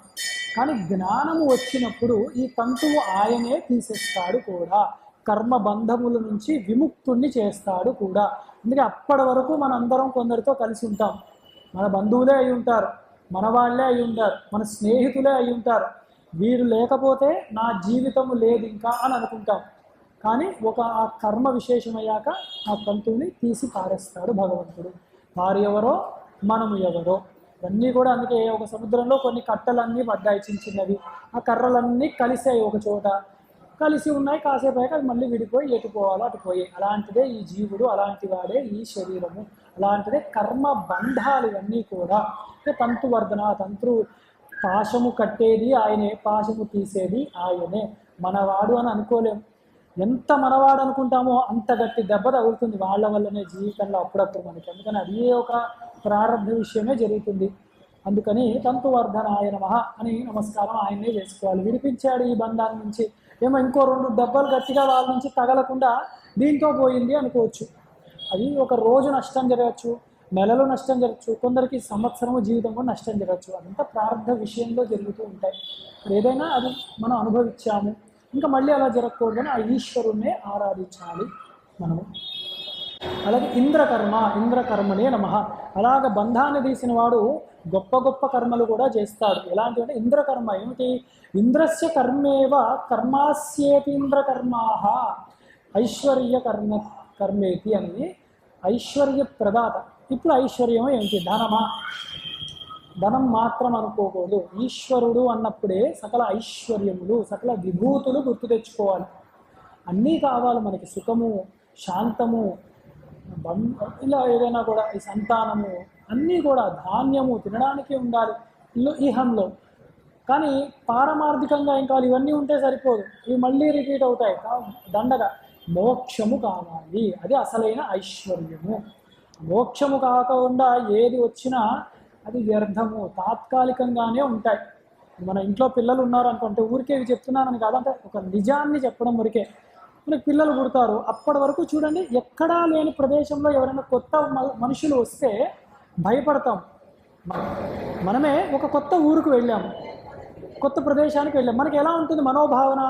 నేను కొత్తవాడను, ఇక్కడ నేను చాలా జాగ్రత్తగా వీరందరికీ తగ్గట్టు నేను ప్రవర్తించుకోవాలంటాం. ఇప్పుడు పెద్ద ఇల్లు ఉన్నది, ఏదో అందరూ కలిసి ఉండే కుటుంబము, అందరి కుటుంబంలో ఒక పిల్లవాడు పుట్టాడు, వాడికి ఆ భావన రావట్లేదే, నేను కొత్తవాడిని అన్నట్లేదే. ఇంకా వీడు కొత్తవాడు, వీడు మేము చెప్పినట్టు వినాలని ఈ తాత బామ్మలో అమ్మమ్మలో ఈ తల్లిదండ్రులు ఎవరు అనుకోవట్లేరు. వీళ్ళందరూ కూడా ఈ పిల్లవాడికి నచ్చినట్టు ప్రవర్తించాలి అని తయారవుతున్నారు. ఎంత విచిత్రం చూడండి. అంటే అలాగ మనందరం ఈ మమకారం అన్న బంధంలో ఇరుక్కుపోతున్నాం. రాను రాను రాను రాను ఇంకా ఒక సాలెగూడిలో ఇరుక్కుపోతున్నాం మనం. అంతా ఉన్నది ఏమిటి ఎప్పటి వరకు అంటే వాడికి ఒక 5th క్లాసో 6th క్లాస్ వచ్చేవాడికి తర్వాత వాడి చదువులు వాడి కంబాన్షన్ మెల్లిగా వెళ్తాడు. అలా దూరం అవుతున్న వాళ్ళు పెద్ద చదువులని హాస్టళ్ళకు వెళ్తారు, దూర ప్రదేశాలకు వెళ్తారు. ఒకనొక సమయంలో మనమే వాళ్ళకి పెళ్లి చేసి పిల్లల్ని పంపించేస్తాం. మళ్ళీ ఎవరున్నారు? మనం మాత్రమే మిగిలాము. అప్పుడు 4 ఖర్చుకుంటాం. ఏమైంది? అరే సాధన దెబ్బతిన్నది. అలానే వీళ్ళని వదిలేమని కాదు, వీళ్ళు ఉండగా కూడా సాధనని వదలకండి. ఇది నడుస్తూ ఉంటుంది, అది నడిపించాలి మనం. నళినీ దళగత జలమతి తరళం అంతే. ఒక తామరాకుపై నీటి బొట్టు వలె నడుస్తూ ఉండాలి తప్ప ఇది రైలు పట్టాలు లాంటివి. రైలు పట్టాల్లో కర్మ నడుస్తుంది, జ్ఞానం నడుస్తాయి. ఈ 2 కలవు. కానీ ఈ 2 కలిస్తేనే ఆ జీవితం అన్న బండి ప్రయాణం కొనసాగుతూ ఉంటుంది. అలా జీవితాన్ని చాలా చక్కగా నడిపిస్తే అది కర్మ యోగం అవుతుంది, కర్మ బంధనము కాకుండా ఉంటుంది. అప్పుడు ఇంద్రకర్మ అన్నది బాగా అర్థమవుతుంది. మహాకర్మనే మహాంతి వేదాదీని భూతాని కర్మాని కార్యాణ్యస్యేతి మహాకర్మ. గొప్ప గొప్ప కార్యములు చేశాడు. ఏమిటి అంటే ఆకాశాది పంచభూతములకి ఉత్పత్తి స్థానమై కారణుడిగా కనపడకుండా ఉన్నవాడు ఆ పరమాత్మ. కృతకర్మణే నమః. కృతమేవ సర్వం కృతార్థత్వాత్ న కర్తవ్యం కించిదపి కర్తాస్య ఇది కృతకర్మ. కర్మలు చేస్తున్నాడు దేనికి? మనము కర్మలు చేస్తున్నాం. ఎందుకంటే ఏదో ఒక ప్రారంధం వల్ల చేస్తున్నాము, ఏదో ఒకటి ఆపేక్షించి చేస్తున్నాం, ఇది కావాలి అది కావాలి అని చెప్పి. పరమాత్మలో చేయడు, తనకేమి కర్తవ్య కర్మలు లేవు, అన్నిటికీ అతీతుడు ఆయన. కానీ ధర్మాన్ని నిర్వర్తించాలి. యద్యదాచరతి శ్రేష్ఠ తత్తదేవేతో జన. కేవలం ఆచార్య పురుషుడు కాబట్టి లోకస్తదనువర్తతే అన్నారు. లోకం తనని అనువర్తిస్తుంది కాబట్టి తన కర్మలు చేస్తాడు తప్ప ఆయన చేయవలసిన కర్మలు లేవు. ఏ కర్మలు పరమాత్మకి అంటవు. కృతాగమ కృతాగమాయ నమః. కృత వేదాత్మక ఆగమో ఏనేది కృతాగమ. ఈ వేదముల ద్వారా చక్కగా ఆయన్ని చేరుకోగలము. వేదము అంటే వేద ఇతిహాస పురాణములలో చెప్పబడిన సర్వ మార్గములు కూడా. తస్మాత్ శాస్త్రం ప్రమాణంతే. ఆ మార్గములోనే మనందరం ఉండాలి, ఆ మార్గములోనే పరమాత్మను చేరుకోవాలి. తర్వాత ఉద్భవ సుందర సుందో రత్ననాభ సులోచన ఆర్తో వాజసన శృంగి జయంత సర్వ విజయ్. అద్భుతమైనది. ఉద్భవ ఉద్భవాయ ఉద్భవించాడు అన్నారు. అంటే సంభవామి ఆత్మమాయయ, పుట్టాడు ఎవరికి ఎప్పుడు అలా అనుకోవడానికి వీల్లేదు.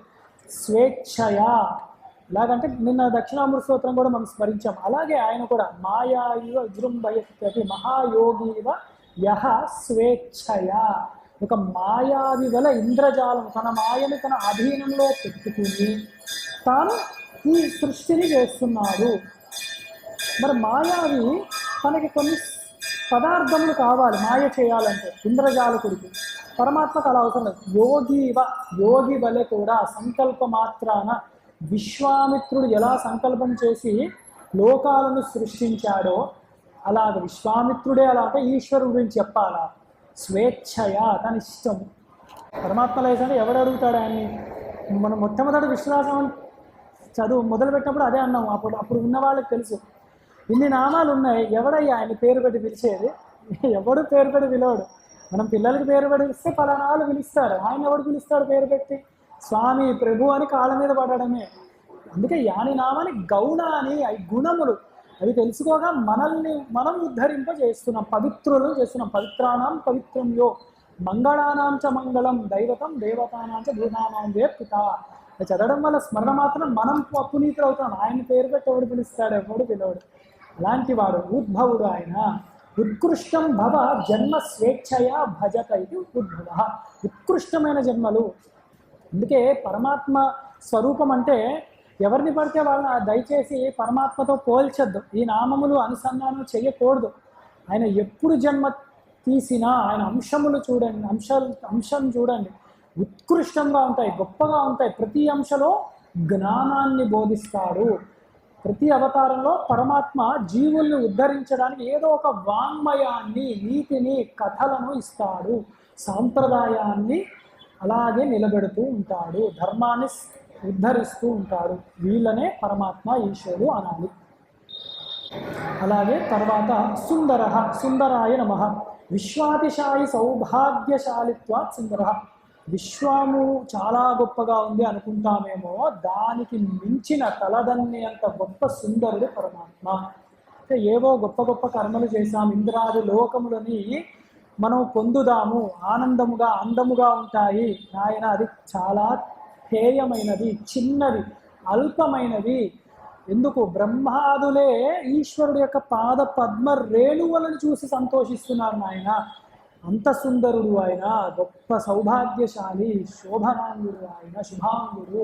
ఆయన్ని మించిన సుందరం ఏది లేదు. ఏమిటది? జ్ఞానమే, జ్ఞానస్వరూపుడు, సచ్చిదానందుడు ఆయన. సుందాహ సుందాయ నమః. సుష్టు ఉన్నది సుందాహ. గొప్ప కరుణ కలిగిన వాడు. అందుకే ఆయన అందరూ చేరుకోవాలా, తెలుసుకోవాలంటే చేరుకోలేరని ఆయనకి తెలుసు మన అజ్ఞానం వల్ల. అందుకని ఆయన అంశాలన్నీ విభూతులుగా పెట్టాడు.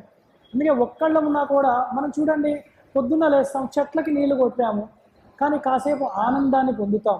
ఆ జలాన్ని చూసుకుంటూ, చెట్లకి నీళ్లు, ఆ చల్లటి గాలి, ఆ ఆనందం ఎలా వస్తుంది? ఆ స్పర్శ మనసు మీద ప్రభావం ఎలా చూపిస్తుంది అంటే భగవంతుడు ఆయన యొక్క కరుణతో ఆ సచ్చిదానందాన్ని అణువున నిక్షేపం చేసి పెట్టాడు. కాబట్టి ప్రకృతిని ఎప్పుడు చూసినా ఆనందం సహజంగా కలుగుతుంది. ప్రకృతిని పాడి చేసిన వాటిలో అందము రాదు. మీరు చూడండి, ఎక్కడా రాదు. ఇది ఆర్టిఫిషియల్ ప్లాస్టిక్ అని మనమే దాన్ని నిందిస్తాం, ఎంత కాదనుకున్నా కూడా. ప్రకృతి సహజము. ఇప్పుడు అందుకే ఇప్పుడు తిరిగి తిరిగి తిరిగి తిరిగి మళ్ళీ ప్రకృతి సహజముగా పండించిన భోజనము ఎందుకు? అదే ఆనందము, అదే ఆరోగ్యము. కాబట్టి అందమే ఆనందము, అందమే ఆరోగ్యము కూడా అయినది. ఇప్పుడు ఆరోగ్యమే మహాభాగ్యమై కూర్చుంది. రత్ననాభ, రత్ననాభాయ నమః. రత్నశబ్దే శోభలక్ష్యతే రత్నవత్ సుందర. చక్కటి నాభి ఉన్నది పరమాత్మ కూడా మనకి ఉన్నట్టే, కానీ రత్ననాభము చక్కటి రత్నము రంగురంగులుగా మెరిసిపోతూ గొప్పగా ఉన్నది. అలా ఎలా ఉన్నది? ఆయనది ఉంది, ఆయన కాబట్టి ఈశ్వరుడు కాబట్టి ఉంది. ఇప్పుడు అది ఆ నాభిలా లేదు కదా, దానిలో ఒక పచ్చ రంగు కాడ ఉన్నది, మంచి ఎరుపు రంగు కలిగిన పద్మము ఉన్నది, దాని యందు అంతే గొప్ప వర్ణము కలిగిన చతుర్ముఖ బ్రహ్మగారు ఉన్నారు. ఇంకా రత్నములా ఎందుకు ఉండదు? అంతటి ఎరుపు పసుపు పచ్చ రంగులు కలిసిన మిశ్రమముతో దివ్యమైన పద్మము ఒకటి ఉన్నది. దాని నుండి సృష్టి జరిగింది. ఏమిటా సృష్టి? సత్వరజస్తమో గుణములు అన్న రంగులు, అది రత్నములు. ఎందుకంటే ప్రకృతి అలా జనించినది ఆయన నాభిలోంచి. నాభి అంటే ఉద్భవ స్థానం, అక్కడే కదా, తల్లి గర్భంలో కూడా అక్కడే ఉంటుంది. అలాగా మనకు తెలియడానికి పైన నుంచి కనపడుతున్నది. తన మాయ అలా వచ్చినది, స్వరూపం ఉద్భవం అలా వచ్చినది. ఇంకా రత్ననాభము దివ్యమైన నాభి కలిగిన వాడు అని. సులోచన, సులోచనాయ నమః. శోభనం లోచనం నయనం జ్ఞానం వా అస్యేతి సులోచనం. మంచి దృష్టి కలిగిన వాడు. ఏమిటంటే జ్ఞాన దృష్టి కలిగిన వాడు. ఆయన దృష్టి కలిగిన వాడికి జ్ఞానము ఇవ్వగలడు కాబట్టి సులోచన. అర్క, అర్కాయ నమః. బ్రహ్మాదిభిః పూజ్యతం అర్చనీయత్వాత్. సాక్షాత్ బ్రహ్మగారితో సహా పూజనీయుడు అయి ఉన్నది పరమాత్మయే కాబట్టి ఆయన అర్కుడు అన్న నామం ఆయనకి ఉన్నది. అలాగే వాజసన, వాజసనాయ నమః. వాజమన్నమర్ధినాం సనోతి దదారీతి వాజసన. దేహి అన్నవాడికి అన్నాన్ని ఇచ్చేవాడు పరమాత్మ. అంటే ఏదైనా మనకి తీరని కోరికలు ఉంటే అన్నము, అన్నం అంటే ఏమిటి? ఇప్పుడు ఆహారము రైస్ అని అనుకోవడానికి వీల్లేదు. మనకి ఏది అవసరానికి లభిస్తుందో అది అన్నం అని కూడా అనుకోవచ్చు. అని ముఖ్యంగా శరీరము నిలబడాలి అంటే ఆ ఆహారము కావాలి. ఆహ్రియతేటి. ఇంద్రియములన్నీ కూడా తీసుకుంటున్నాయి పైనుంచి. కన్నుకి ఆహారము రూపము, చెవికి శబ్దము, ముక్కుకి ఏదో వాసన, నోటికి ఒక శబ్దము ఆహారము రుచి, చర్మానికి స్పర్శ, ఇవి ఆహారములు. అలాగే ఆయన సృష్టి చేసి ఐతిరేయ ఉపనిషత్తులో ఇదే అంటాడు, సృష్టి చేసి అలా ఊరుకోలేదు. ఇక్కడ ఈ కోరికలు ఇచ్చి బయట ఆ ఇంద్రియ పదార్థములు కూడా పెట్టాడు, అలా అవి తీసుకుంటూ ఉన్నాయి. కాబట్టి ఆయన వాజసనుడు అయి ఉన్నాడు. చక్కగా అవి ఇది ఇచ్చి అది కూడా ఒక వ్యవస్థను ఇచ్చాడు. జీవుడు ఆ పుణ్య పాప కర్మలను అనుభవించడానికి. మంచిగా ఉందని పులిహార అని అనుకుంటాడు, ఒకేసారి ఒక మిరియపు గింజ పడింది, కటువుగా తయారైంది, మళ్ళీ చక్కగా తిన్నాడు. అలాగా సుఖ దుఃఖములు ఈ జన్మలో వస్తూ ఉంటాయి, పోతూ ఉంటాయి. అవన్నీ పరమాత్మ ఇస్తూ ఉంటాడు. శృంగి, శృంగినే నమః. ప్రళయాంబసి శృంగవన్ మత్స్య విశేష రూప శృంగి. ప్రళయకాలంలో చక్కగా మత్స్యావతారము, చక్కటి కొమ్ము దివ్యమైనది పట్టుకొని ఆయన ఒకడే ఈ ఋషులందరినీ కూడా అవతలి ఒడ్డుకి చేర్చాడు కాబట్టి శృంగి అన్న నామం పరమాత్మకి ఉన్నది. గొప్ప మత్స్య రూపం. మీరు చూడండి, మత్స్య రూపం అంటే ఏమిటి అంటే సముద్రాన్ని దాటించాడు, సంసార సముద్రాన్ని దాటించాడు. వరాహ రూపం, కూర్మ రూపం ఏమిటి? మందన పర్వతాన్ని ఉద్ధరించాడు. అంటే సాధనలో పడిపోకుండా ఉద్ధరించినప్పుడు ఎప్పుడు అదే విషం నుంచి అమృతం వరకు వచ్చాయి. వాటిలో అమృత తత్వాన్ని ఇచ్చాడు. సార్ తత్వంతో ఎంత బాగా ముడిపడ్డాయో. వరాహంలో ఉద్ధరించాడు భూమిని, పడిపోతున్న సాధకుడిని ఉద్ధరించాడు ఆయన. అలాగే తత్వతః చూస్తే ఈ అవతారాలు అన్నీ కూడా మనకి తత్వాన్నే చెప్తూ ఉంటాయి. అలాగే జయంతః, జయంతాయ నమః. అరీన్ అతిశయేన జయతి, జయహేతుర్వా జయంతి. శత్రువులను సమూలముగా నాశనము చేసేవాడు పరమాత్మ. ఏమిటా శత్రువులు? బయట ఉన్న రాక్షసాదులు ఎలాగూ ఉన్నారు. అసలు శత్రువులు లోపల ఉన్నారు. కామయేష క్రోధయేష, లేదా కామ క్రోధ లోభశ్చ అని ఈ మూడు భయంకరమైన శత్రువులు. వీటిల్ని మనం జయించాలి అన్నారు. అది జయించాలంటే జయంతుడు అయిన ఆ పరమాత్మని ఆశ్రయిస్తే సాధనలో పరిపక్వత పొందుతాము. సర్వ విద్యయి సర్వ విజయినే నమః. సర్వ విషయ జ్ఞానమస్యేది సర్వవిత్. సర్వ విషయములు తెలిసినవాడు కాబట్టి పరమాత్మ అన్నిటినీ జయించినవాడు, అన్నిటినీ చేరినవాడు. జయము అంటే జయించడము అంటే ఇక్కడ చేరినవాడు, తెలుసుకున్నవాడు, అన్నిటికీ అంతిమమైన వాడు అని కూడా అర్థము. అలాగే ఆభ్యస్తరాన్ రాగాదీన్ బాహ్యాన్ హిరణ్యాక్షాదీంశ్చ దుర్జయం జయతం శీలమస్యేది జయి. భయంకరమైన బాహ్య శత్రువులైన హిరణ్యాక్షకుడు లాంటి శత్రువులను కూడా అతి సులువుగా జయించిన వాడు పరమాత్మ. కాబట్టి అలాగా ఆయన అవతారంలో ఇది ఉన్నది. మనలో ఆయన అవతరించాలి, జ్ఞానస్వరూపముగా అవతరించి కామ క్రోధ లోభాది ఆ దోషములన్నిటినీ జయించాలి ఆ పరమాత్మ అని చెప్పుకుంటూ, అలాగే సర్వ విచ్చయి అని అదే సర్వ విఘ్నుడు సర్వజ్ఞాని ఆయన అని చెప్పుకుంటూ ఇవాల్టి ప్రసంగాన్ని ఇవాళతో ముగిస్తున్నాము. సర్వం శ్రీ గురుచరణార్పణస్తు. ఒక్కసారి నామస్మరణ.